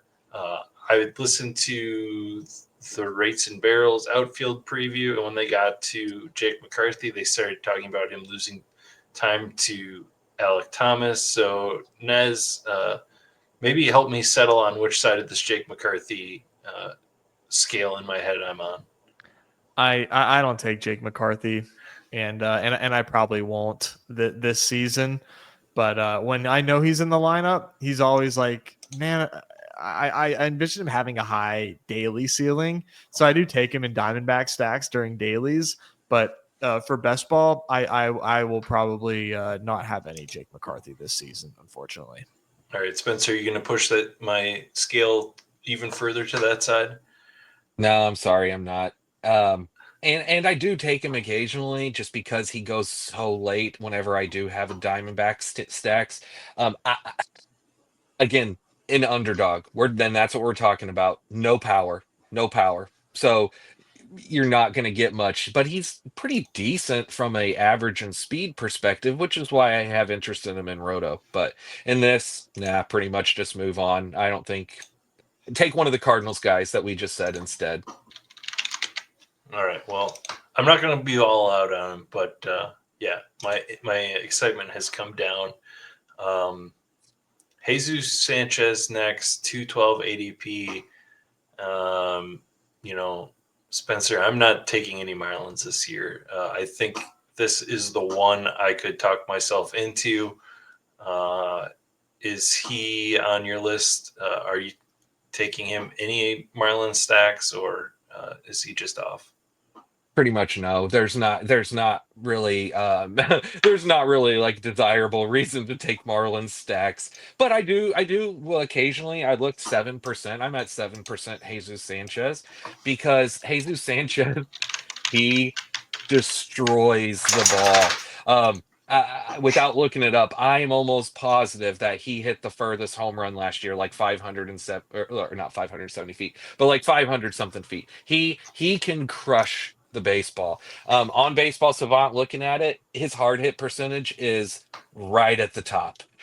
Barrel percentage, average exit velocity, but he's a platoon risk. He can definitely be platooned, and I'm not sold on him as far as like how good he is, but whenever you're this late and you can mash the ball, there's going to be a couple more guys' names that we're going to talk about as we close this out here. I'm interested because there is also a level of uptick that I think we haven't seen that we could from Jesus Sanchez. He has a career high last year of 18 homers, and he had 16 steals last year, which kind of came out of nowhere because he didn't steal before last year. But I think that he legitimately has the chance to be a 30 home run guy. And if that happens, you better believe looking at these late round outfielders, he ticks the box for someone who can return positive, be a positive return. Yeah, we're basically looking at your 6th and even less often 7th outfielder at this point for all of these names. Absolutely. So it's all about, once we get to here, can they actually outproduce this draft slot? What's their chance of breaking out and doing more than what we think? Like I said, he checks the boxes on the fact that he could, and he's projected to hit right in the middle of that order. So if you're going to take a Marlin, he's a good one to take. Maybe the only good one to take. Yeah, I was sleeping on Jesus Sanchez a little bit. He last year, he wasn't spectacular, but this year though, projections seem to think that this guy has a lot of power for what is likely to be people's last outfielder. So the fact that he does have this power in his in his projections definitely makes me want to take him a little bit more. I just take him period because I don't have any of them right now. So I'll definitely start to mix in a little Jesus Sanchez, and let's wish cast here a little bit. Maybe he gets traded. I mean, who couldn't use a nice big power lefty in the outfield on a contending team? The Marlins are going nowhere right now. I don't think that that's out of the question either. But obviously, we don't draft for total speculation. But hey, there's it's upside. There's upside. And we talked about this last night. He's age 27, which used to be known as the breakout age, where Yeah. people are about to hit their prime. So, hey, this could be a good pick here. So I definitely think he's worth clicking occasionally. All right. Speaking of breakouts, Garrett Mitchell, I've seen, in the Brewers, preseason coverage. He's a guy that people are picking as a potential breakout for the Brewers. He is 26. He's older than you think. First round draft capital, Nez. I know some people like him. He's got power. He's got speed. Can he get playing time in this Brewers outfield? If he can, he's pretty exciting. He's somebody that I can talk myself into pretty easily, given the prospect pedigree, which I found Garrett Mitchell to be a pretty good prospect. I was pretty upset that he landed up with the Brewers. So yeah, he's pretty interesting, man. Another late round guy that I don't take a lot, but like I don't blame people for taking. The biggest knock on Garrett Mitchell is he strikes out quite a bit, and the strikeouts you can kind of live with those more if that's coming at the exchange of more power, not necessarily getting home runs out of Garrett Mitchell. So that's a difficult trade off there, but I mean you could do worse. You could definitely do worse than Garrett Mitchell. Yeah, I'm very intrigued by him in roto formats, but here on Underdog, not so much. Really, I would just rather go to these guys down here that we're talking about, and the next person we're about to talk about who has power, and I'm not worried about the fact that I believe in that power. I would rather spend on power or like elite speed down here at the end than I would someone who's like, maybe he has power and he's got pretty good speed, and so I kind of, I know unfairly, but I kind of lump Garrett Mitchell in with like Sal Frelick. And that's probably unfair to do, but I kind of put them together, and that's not super desirable and Underdog to me. Again, the other formats, sure, yeah, but here, not really. All right. So, are you implying that you're in on Brian De La Cruz then? No. Okay. Is That's that not the the guy next with person on the power. list? The last Okay. person, the last person. I was very confused because with the Jerks and Profar signing, Brian De La Cruz's playing time is once Acuna comes back is zip. So yeah, I was going to be surprised there, but I've never been a Brian De La Cruz guy. Even whenever he was on the Marlins the last few years, if I was going to take him or Jesus Sanchez, I would take Jesus Sanchez even then. And what little bit of like glimmer of hope whenever he got traded to the Braves, the Profar news squashed that. So I did take one I took one Brian De La Cruz share so far, and I remember the team that it was because it was a team where I had an extreme Brave stack and I had Acuna, and it got down to the last outfielder piece, and I had an awesome outfield, but Acuna was on there, and I was like, because I also had like Olsen and Albies, I was like, you know what? Let's go ahead and just take De La Cruz just in case, because I also had Profar on that team. So it was a one-off extreme Brave stack example. That's the only time. So pretty much he's a Okay. no. All right. So then the next guy is Joe Adell. Is that the guy who you were thinking? That's the guy. I am big in on Joe Adell as a breakout this year. Again, all like indicators galore as far as huge prospect pedigree. He was a first rounder many years ago. He got multiple chances and kept screwing up. He's a terrible defender. And so he kept getting sent up, called down, or called up, sent down. That just kept happening. He's been bouncing back for the last few years. Well, last year it stuck. He played a whole season. He did strain his oblique at the very end of the year, but he played a whole season and he pretty much showed the skill that we knew that he had. And that was really good power with some decent speed and a lot of swing and miss in this game. But K's, they don't hurt you here, and you don't have to worry that much about bad batting average whenever you're talking about your literal last round pick. And because I do like taking the Angels, and we talked about earlier how they're a sneaky team theoretically and a fun one to throw some late pieces on. And Joe Adell screams last outfielder to me, because if he were to come out this year and hit 30 home runs or 35 home runs, I would not be shocked one bit. That could come with a 220 average, sure, but it could be 30, 35 homers, 10, 15 steals again, maybe even 20. And he's one of these, he's the last person on this list of through round 19 that I'm like, I want him on my team, because if he truly breaks out this year and I didn't have him, I would be like, what was I thinking? Kind of like last year with Rooker, where I wasn't taking him and I knew I should have, and I just didn't. That's a good comp. Yeah. I'm pretty excited about Joe Adell. I don't have a ton of him right now in my portfolio, but I get it, man. What I liked about Joe Adell is that he played a pretty big sample last year, stayed up quite a bit for the Angels. They let him play, let him like kind of work through his struggles, and he got the K percentage down below 30%. Which I was like, okay, that's a nice, like, that's a good, like, step one. Like, you're not striking out 40% of the time. In fact, you're striking out less than 30%. That's a pretty good step one. And he just has a spiky profile, right? 20, like, he has like 2020 capabilities. And we like the lineup, like we already mentioned there. What if he improves? What if he takes that step forward? And now you're looking at like, wow, you're getting some pretty solid spike weeks from your round 20 outfielder. I don't think that that's out of the question for Joe Adell, but that is certain that it is rose-colored glasses, but I think that it's not impossible by any means. All right. Yeah, and when you're talking this late, when you're talking at the end of these drafts, that's what it's all about. It's all about looking at through rose-colored glasses at these 100%. people and trying to see like who has that opportunity for positive, who can help me. And he's 100% one of those guys.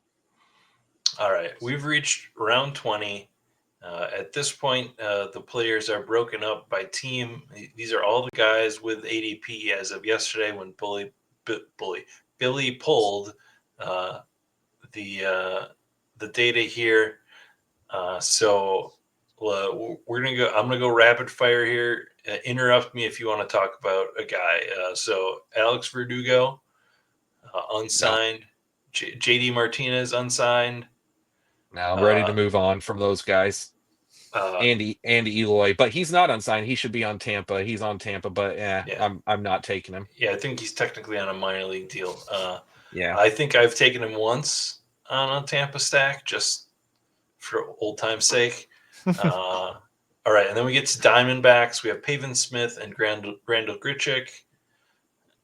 These I'm interested in. I don't know about Junez, but Pavin Smith in particular. So both of these guys are platoon partners with each other.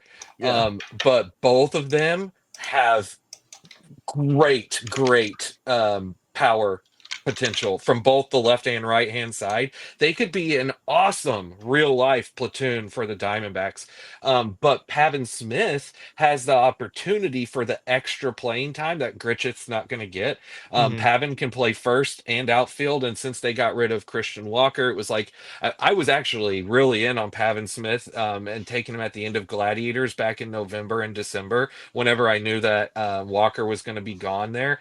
But then, of course, they bring in Josh Naylor. Now, he's going to be playing first. But still, point is for me is both of those guys, they could give you some really, really interesting pop weeks.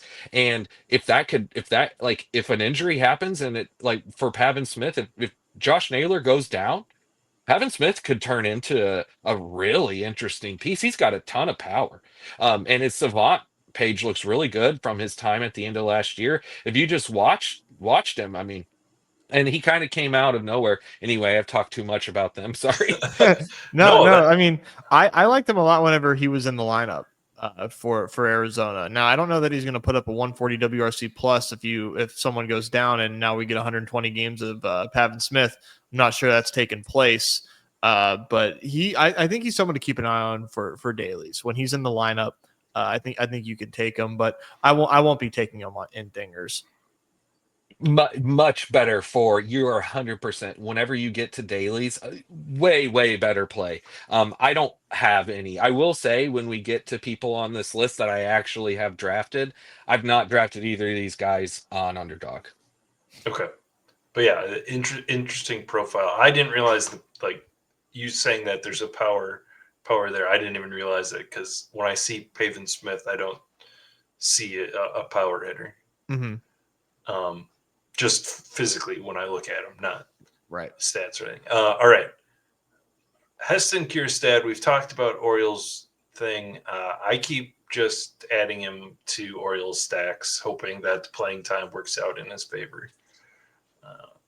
I mean, not often, but I've done it. He's interesting, man. He I think if you were to tell me, hey, we're getting 120 games of Heston, then he's like an auto click in the 20th round. But there's so many question marks on the playing time for him that it makes it difficult. But the dude can hit, man. He can just flat out hit. He was a first round pick for Baltimore as well. So there's a chance that the playing time is greater than what the projections say. He's definitely somebody that I have taken a couple times. Will continue to sprinkle in on Orioles stacks as well. It's just a big time playing time concern, but it's not a skill concern. Definitely not a skill concern at all. Yep, 100%. If he were to be traded, well, then absolutely. So, and that honestly, I don't know why the Orioles haven't traded him. The Orioles don't really make sense for some of the moves that they don't do. Like, why do they still have Colby Mayo on the team? Or anyway, point is, he definitely is interesting. He's a 4% for me, so I think he's worth mixing in occasionally. All right.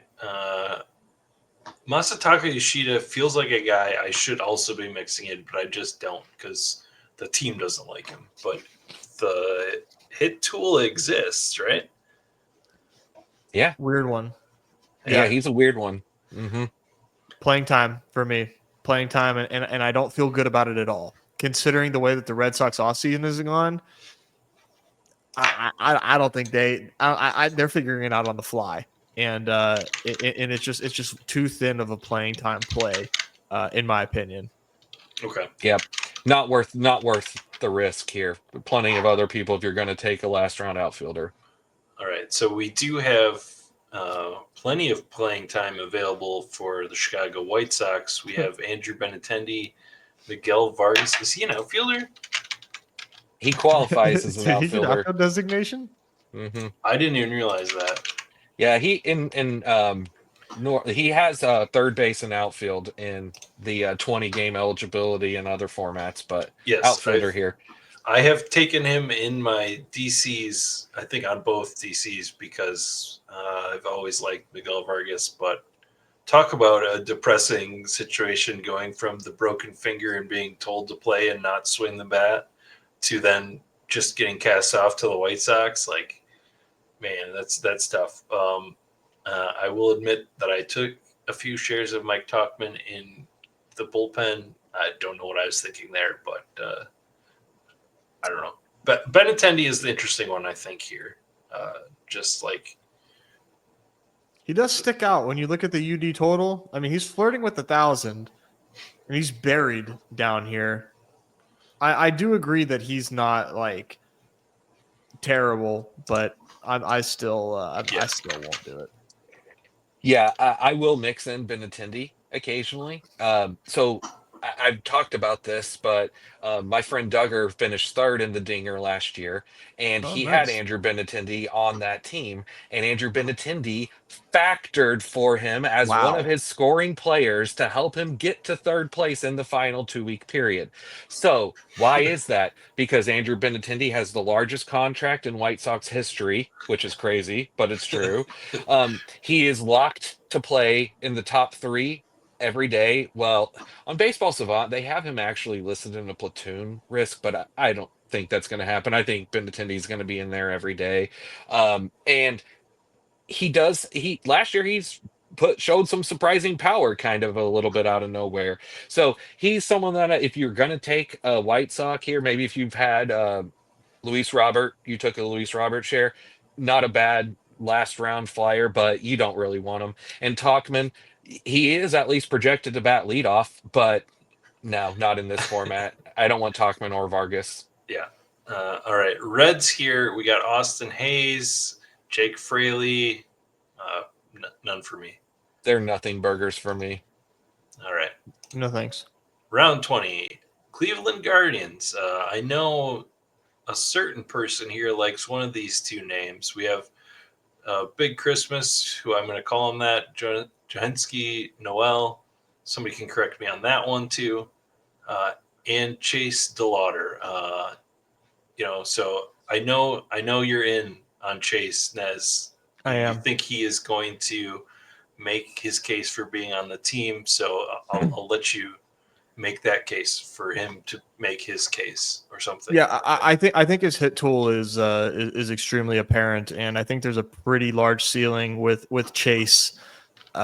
Just given his size, I think the size plus the hit tool for Chase, and given the fact that for playing time in Cleveland, I don't think it's that difficult for him to like force his way onto the team. Right now, Will Brennan is their platoon lefty right fielder, and man, I'm such a believer. I've been a fan of Chase DeLauder since he was in college, and so it's sort of a bit of an affinity. Like, okay, like now that I can draft him, I want to draft him.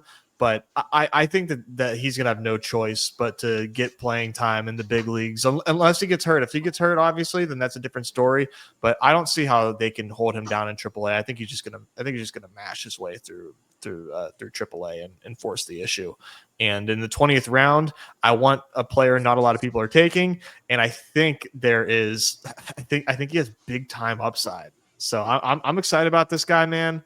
I'm aware that things can go horribly wrong, but I'm doing it. I'm doing it. I love it. I think that's great. Chase DeLauder, he's definitely a very, very intriguing prospect. That's for sure. Everything you said, I definitely agree with. I am not taking him, though, out of these two. The one that I definitely would want of the two of them for this season. Now, next year, different story. But for this season, John Kinsey Noel, Mr. Big Christmas himself. Here's the thing. If you want to draft John Kinsey Noel, just go to YouTube and type in John Kinsey Noel highlights because he will win you over. This guy is so much fun to watch hit home runs. Holy cow. He demolishes the ball whenever he hits home runs. Like, He's really fun. He's a really, really fun highlight watch. You were talking, Matthew, about watching Yordan Alvarez highlights last Yeah. night. Yeah. Go watch John Kinsey Noel highlights.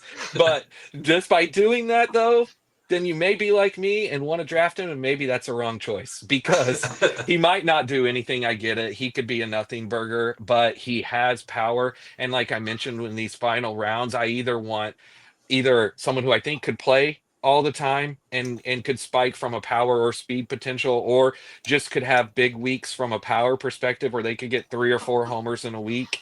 And the Chase DeLauder thing for me is that I just don't feel as confident that he's going to be up this year.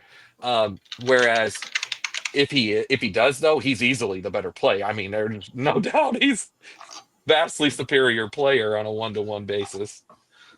All right. I want to skip Chris Bryant and Jordan Beck, but we did find out today that Jordan Beck, they're saying, is going to play left field. I think is left or right, I forget, but they're talking about him being an important piece. Projections don't look good, so I'm skipping both of them. I'm skipping all the Rockies this year for the most part. So we've had that conversation. Matt Vierling is a guy that is popping up in conversations. Look at this playing time. He's a guy here that has a sneaky amount of playing time, a little bit of power, a tiny bit of speed, but especially if you're making Detroit Tigers stacks, I get it. I think I may have taken once or twice, but and then Winslow Perez, I just don't think he showed enough consistency last year when he got run to think. No, Winfield Perez, no way. I'm kind of interested in Matt Vierling, but he's much better real life baseball player than he is for here on Underdog. And he's much better in other formats where his third base and outfield eligibility can move around with a solid batting average, but not much power, not much speed. So he's not very desirable. But I've got him on a couple Tiger stacks. I just looked, I'm at 3%. So he's not nothing, but he's not someone that really I think is going to do much. It's kind of like an Andrew Benintendi play. I'm 3% on Benintendi too. He's the Detroit version of that, kind of. Okay. I think Vierling stands out a little bit down here. He's really buried, and he definitely projects better than how far buried he is. And I think his playing time as a super utility player is pretty safe. So I think Vierling is a legitimate click. Okay. He was hitting third down the stretch for him last year. I don't know where he's going to hit this year in that lineup, but AJ Hinch likes him. I know that. Yeah, acquired via trade from the Phillies too. So they went out and got him. They clearly liked him whenever they to trade for him. So interesting. Yep. Kind of something that sticks out into my mind. I'm sorry, this is just a little one-off story. My dad never watches baseball, and a couple years ago when Vierling was on the Phillies still, I happened to be watching a baseball game with him where the Cardinals were playing the Phillies, and after the game, the guy that stood out to my dad he said, "Man, that center fielder for the Phillies, he must be a star, isn't he?" And I was like, well, not really, but not Bryce Harper. For a non-baseball fan, he stood out to him as anyway. I love that. I always think of that in my mind. Passes the layman eye test. Right. Speaking of lame, oh no, you said layman. Chas McCormick and the entire Houston Astros outfield, which apparently is including Jose Altuve. Anybody on Houston that you can even make a half-hearted case for? I say no. No. Nope. All right. MJ Melendez is a guy we were drafting quite a bit last year. Hunter Renfroe is here, is basically fallen off. I'll throw Nelson Velasquez because he was a guy that we were talking about last year as a 20th round pick. Any Royals outfielder? Not this year for me. I wish MJ Melendez all the best, but that ship has sailed for me. Another guy, maybe I'm going to take it from you, Spencer, but another guy that, has inflated fantasy value because at one point he was a catcher and thought, we liked the profile of a hitting catcher in that kind of style. My gosh, going 2 years ago, I was drafting Varsho and Melendez everywhere because of their catcher outfield eligibility and all of those other four. Oh man, I know. And that both of them, huge disappointments. They were bad picks that I took just because of the eligibility. I think Melendez, though, he still has some really interesting power potential that is there in his bat that he's not clicked in. And this time of year, you can easily get sucked into a little story about someone in spring training. But I, of course, was going through MLB.com and watching videos the other day, and I saw a video about MJ Melendez doing extra work. And it's at least somewhat interesting if you wanted to throw a last round outfielder and you had Bobby Witt and maybe you took Salvador Perez as your last infielder. Maybe you'd take MJ Melendez in the last and hope for the best, but pretty much it's a no. Yeah. All right. Andy Pages, or Andy Pages, as you like to say, Spencer. I think he's interesting. I just don't know where he's going to play. Like you said, he's not even projected to be on the bench at this point, which is maybe better for his development too. It might be. I'm just not. I think he's a fine player, but no, I'm not drafting him in this. All right. I don't know who Dane Myers is. Apparently Dane Myers is on the Miami Marlins. So I think that it's fine you don't know who he is. He doesn't really. If we were going to talk any Marlin, there's only one other Marlin. I'll say this now because I told you there's a few names down here. Derek Hill is kind of interesting. He's got a little bit of power speed mix but I don't know. You're not going to take any of them in this. All right. Here's your guy, Sal Frelick. Nez, I heard you this afternoon as on the Bad Bros. You're still somehow in on Sal. I can't do an underdog. I'm sorry. No, there's no problem there. No, I mean the one thing that you can say about Sal Frelick is, like, out of all these guys, I mean, maybe MJ Melendez is there too, and same with Chaz. I think Sal Frelick's playing time is pretty secure. They're talking about playing him in the infield, playing him in the outfield. I'm just gonna say, don't be surprised if Sal Frelick one day breaks out for a 100 WRC plus season. Just don't be surprised. I'll be here saying I told you so. I won't have any Sal Frelick this year, but I do think that, like, if you don't want a zero, he's not a zero. that's the best thing I can say about Sal Frelick. But yeah, that was a fun experiment last year. I read today too that apparently he put on like 30 pounds of muscle in this off season.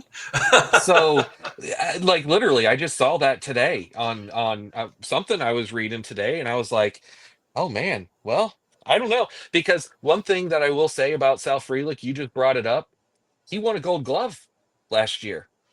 Did he not? Am I wrong? I guess I need to look this up. I could have swore that Sal Frelick won a Gold Glove last year. I could be, but nonetheless, either way, I'm not going to look it up right now. All right. Sal Frelick, though, he's got a lot of speed. He did. For a right he did fielder. win a Gold Glove. Yeah, okay, I thought so. So, but that's one of those indicators that could keep him in the lineup, like you said. And who knows? What if that the 2 home runs from last year? What if it's 12 home runs and it's 30 steals? So I can see a world where Sal Frelick could be. I would actually be a little bit more on Sal Frelick than I would Garrett Mitchell, because of taking Garrett Mitchell like a 1 or 2 rounds before. I would rather take a last round Sal Frelick if I was going to take a Brewer outfield at the end. Okay. All right. Trevor Larnach is a guy that I was interested in until they started filling in Ty France and Hayden. I forgot his name. Both shows now, Spencer. What did you say? I'm sorry, Hayden. I had Hayden Wesniewski in my head. Yeah, I don't even know why I say that. The other outfielder, the former Cardinal outfielder, I forgot it last. Oh, Harrison Bader. Harrison Bader. Hayden. I put his name together. There we That's go. Funny. Embarrassing. Yeah. So Larnach, I have been in on him in draft season because I was really, really impressed by him last year and the time that he played. And with more playing time, I think he could be a 20 homer guy. And he's one of these guys at the end that could give you nice pop and good production. However, Yeah, I don't know. It's not looking great for anything more than a platoon bat. But again, we talked about with the Twins injuries opening things up. So I think that Larnack is an intriguing last round twin stack option. Walker Jenkins, he's not coming up this year. So Yeah. in the future, we'll be taking him at the top of these things, though, but not now, not yet. All right, next slide. Mets. A bunch of platoon guys here. Jesse Winker is back. They brought in Jose Siri. Starling Marte has basically fallen off. I'm not getting anywhere. I can see somebody talking themselves into Jesse Winker, but after the last playoffs, I can't even think about Jesse Winker without getting a little bit upset. I'm not really taking any of these guys. Does any of them? No, shout out Estorio Ruiz, the one-time top 100 best ball ADP drafted player. Man, what could have been? What could have been for Astoria? I wish there was a better outlook for my man. I said it earlier with Jordan Walker, but talk about a team that hates their own player. Good grief. Yeah, They hate they can't Estuary stand him. Ruiz. Yeah, no. So like he's going to be nothing, but boy, is he fast. And it's Sure okay is. to be fast. Yeah. All three of these athletics, I'm much more interested in their late round infielders than any of these guys. Yep. All right. I put on the Max Kepler Jersey October Bomba Fest for you, Nez. I know you're in on Max Kepler. I've clicked him and Brandon Marsh. So as part of last Philly stacks, even I could talk myself into Max Kepler by himself. So I think he's very intriguing here. When they signed him, they said he's not going to platoon. So I mean, they've said that.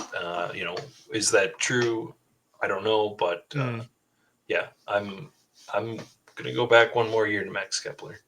Yeah, man, he's got a pretty interesting profile. He's got a little bit of power to him in a great lineup. Like I'm pretty surprised that nobody is taking Max Kepler as just like a speculative outfielder. So I think the fact that he's not getting drafted like at all makes him extremely, extremely appealing.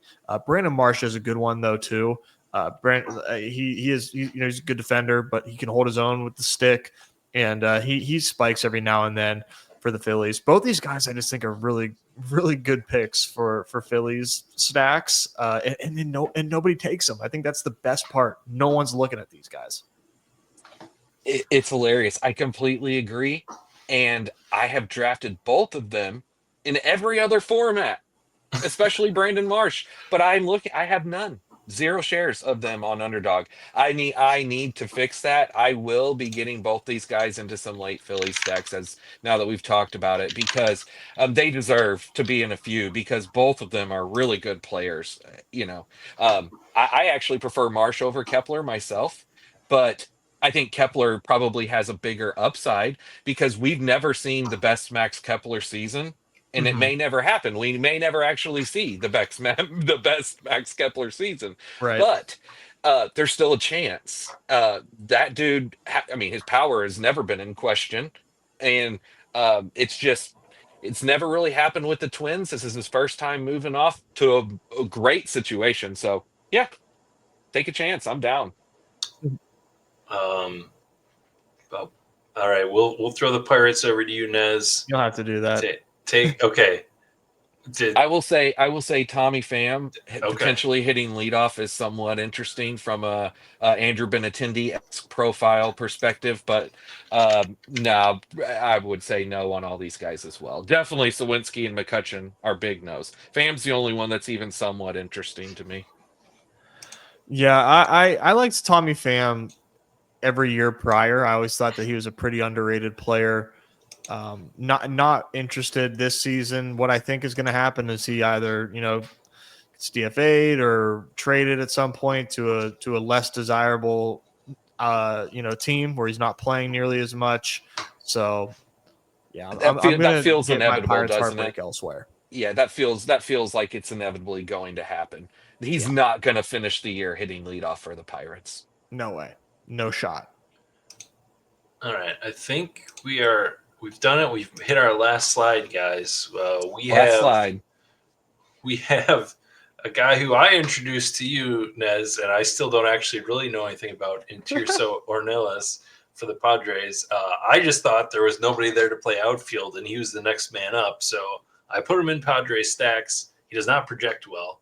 He has, I think looking into him, he had some hype, but then just never really performed at the minors up until last year, where he kind of had an uptick. But now that they brought in Connor Joe and Jason Hayward, like I can't do it anymore. Yeah, I don't blame you. I don't know anything about him, so I don't take him. It literally just came from me trying to find who was going to play in the outfield for the Padres, because with the offseason stuff that they're going through and them not signing anyone, it's like somebody's got to play, and maybe they're not going to sign anyway. But they hit the veteran scrap heap. Yeah. Me and a buddy of mine co-owned a DC that we drafted in December, and we took Tirso Ornelas in round like 48 of that DC. So that should tell you he does not deserve to be drafted on Underdog. So no. Well, I've got some bullpen teams out there hoping he is going to find something. Good luck for those teams. All right. Giants here. Mike Yastrzemski just, kind of always had. He's like a Max Kepler that we never really saw it from, in my mind. Yeah, I like that comp. And I don't know anything about Gerard Encarnacion, so is that even an option this year, or I guess even who is he? I will say this. I didn't really know Gerard Encarnacion until that very DC I was just talking about with my buddy Brock. He pointed him out to me, and I went and looked him up. He actually has a really interesting looking StatCast page, and he's got some pop. So if you watch some video of him, he's got a little bit of pop in his bat. So he's kind of interesting. He was a Marlins guy who came over to the Giants, and again, no for Underdog. I'm going to just say no for both these guys in this. But for other formats, for people, I think he's a kind of an interesting potential flyer that if a more regular playing time were to open up, which isn't quite there, he's just a bench role, not even a platoon guy right now. But if playing time opened up, hey, he's got some power. So I do think he's interesting. Yeah, I'll remember the name for dailies for sure. If I see him in the lineup, I'll take some shots. Age versus a bad lefty. Throw him out there versus a bad lefty. Yeah. Yeah. Age 27, a lot of minor league history of mediocrity. So yeah, interesting. All right. Here's the Mariners. We got Luke Rakely and Victor Robles. I keep taking Victor Robles, and I don't feel good about it anytime. I do it, but I keep doing it. I mean, dude, what a career arc for Victor Robles. Like it's such a crazy, strange career. One of the strangest, absolutely. Have you ever seen someone who's so hyped as a prospect be terrible, like so terrible that he can't even play, to then be shipped off and then immediately turn it around to being, oh yeah, this is why he was the top prospect? Remember in 2019 or 2018, whenever everyone thought that he was better than Soto? Oh yeah. So and then last year 141 WRC plus last year, signs that extension with Seattle. They clearly believe whatever they saw. Small sample, of course, caveat here. For sure. Yeah, that was in 91 games.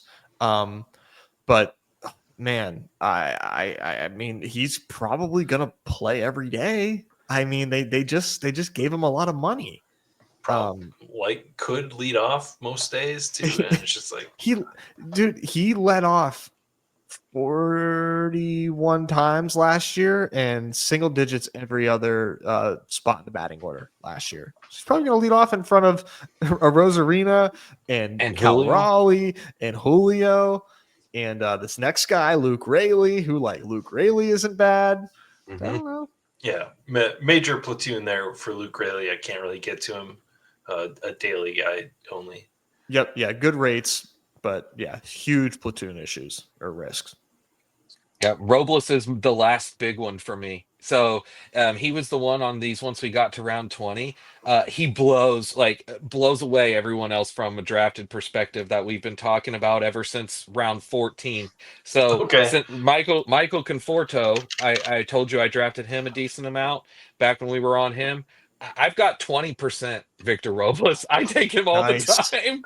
I'm just fully buying in All right. because I was so impressed when you actually watched the games of them at the end of the stretch down here.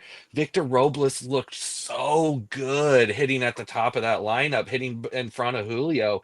And I'm such a baseball nerd. I sit and watch Big Inning almost every single night during the Oh, yeah. season. If anyone's never watched Big Inning, it's amazing. It's like Red Zone for baseball. It's really great. Every night, 3 hour block of baseball. Just anyway. I'm fully bought in. And if we're wrong again, hey, it is what it is. But I'm taking him at the end of these. So I'm Victor Robles guy. All right. So Rays, Rangers, Nationals here, real thin options. But I guess, is there anybody we missed? Anybody have a name that we somehow missed? I would be shocked. That doesn't have an ADP? So I will tell you just a couple of the names that I have that I wrote down as potential guys. Now, maybe these guys are more for maybe the dailies, but I at least want to throw out a few more names for people that weren't on the list. From the Diamondbacks, you mentioned him earlier from the Rates and Barrels guys talking about him, but Alec Thomas. I mean, I'm not fully ready to write off Alec Thomas, even though I'm not wanting him, but still, he's interesting. Baltimore, split guy, Ramon Laureano. They signed him. He's got some pop and some speed where maybe if an injury to Cedric Mullins and he played more, who knows? Um, Michael A. Taylor for the White Sox. Probably not, but something to just note. Colorado, Hunter Goodman. He's an interesting from that catcher outfield with power guy. I would rather have Hunter Goodman than probably who did we have on our Jordan Becker, Chris Bryant. I would rather take a gamble on Hunter Goodman than them. Led I the mentioned, the minors in home runs like 2 years ago. yeah, I was in on him last year. Yeah, I will say So- I follow a Rockies diehard, and he's been like pounding the table for Hunter Goodman ABs for like years. yeah. So I mean, I think that at least he's interesting, worth a thought. I mentioned Derek Hill for Miami. For your Brewers, Blake Perkins, I put him down as like a potential guy that I've been looking at as if playing time were to open up. Harrison Bader, or what did you call him? I forget. Hater. I want to remember. No, Hater. Hayden. Hayden. Hayden, that's Yeah, right. Hayden. The Mets, Tyrone Taylor. So he's kind of interesting if he ever opens. He's got some pop. And then the last couple are two different Mitches from Seattle. Mitch Garver, who actually has outfield eligibility in this, like he's an outfielder. Yeah, because it is DH mostly. So yeah, he somehow and so Mitch Garver, Mitch Haniger, both of them I fully expect to be useless. So, but I'm just saying they have power. Definitely, probably more of daily. Not someone who you really want, but maybe Mitch Garver maybe could actually do something because he has power. We know that. It's just he fell off a cliff last year. Yeah. But I'm not saying he's going to be completely done. But those are the last names that I just marked down as like interesting guys that probably won't be anything, but that's going to be the case for most of these people we've said. You talk about career arcs. Mitch Haniger, man, Pouring so one sad. out. Pouring So one out sad. for Mitch Haniger, man. Such a shame. Oh man, the foul ball off the privates. That pretty much that did it. He was done after that. He's like, sorry guys. You know, he actually stayed healthy last year. How did he actually stay healthy No. and was terrible? How That's did that you happen? know. Yeah, Yeah. To let seems go. like it's over. Yep. All right, we've done it. We've made it through all the outfielders and then some. Like Spencer, I said last night, but it's great having you again on here. Had a lot of fun talking through these guys with you. Thank you for having me on. Yeah, it takes a certain type of person that wants to sit here and talk this in depth on this many people, and we appreciate you coming on and joining the crew this year. So, Absolutely. I whenever you draft 50 round 15 teamers and you're doing all of your prep to go 750 players deep, which means you need to research more than 750 players. I can talk about a lot of these guys, and I know they'll This mostly is a be walk in the useless, but park for you. you never know. Yeah, yes, and bringing awesome energy. So we appreciate it. And as always, appreciate you hopping in. I threw Spencer your Twitter handle under you. I don't know if you've noticed. I don't know they use Twitter too often, but if you want to, maybe if you start reaching out to some other things, maybe start putting out some of your own stuff. Yeah, exactly. So I appreciate you putting it on there. No, I don't. Anyone that goes and follows me, you won't see any tweets, but hey, I'll follow you back and see what you're tweeting. Okay. And if you don't know the Badge Bros, Nez, follow him there. Your daily content that you need on Underdog. Congrats on re-upping in the I don't know. I guess it's a contract, but the agreement, the partnership, etc. Whatever you want to call That's it. that I appreciate sounds. that. Yeah, I appreciate that. Thank you. We are doing a lot of NBA content right now, but once baseball season is like fully underway, we will be talking about a lot of these daily MLB slates. So if you're interested in playing BRs, highly recommend checking us out over at the Badge Bros. I think we do a pretty good job covering that stuff. You gonna get a Badge Bros baseball tournament on Underdog this year, like you guys did for football?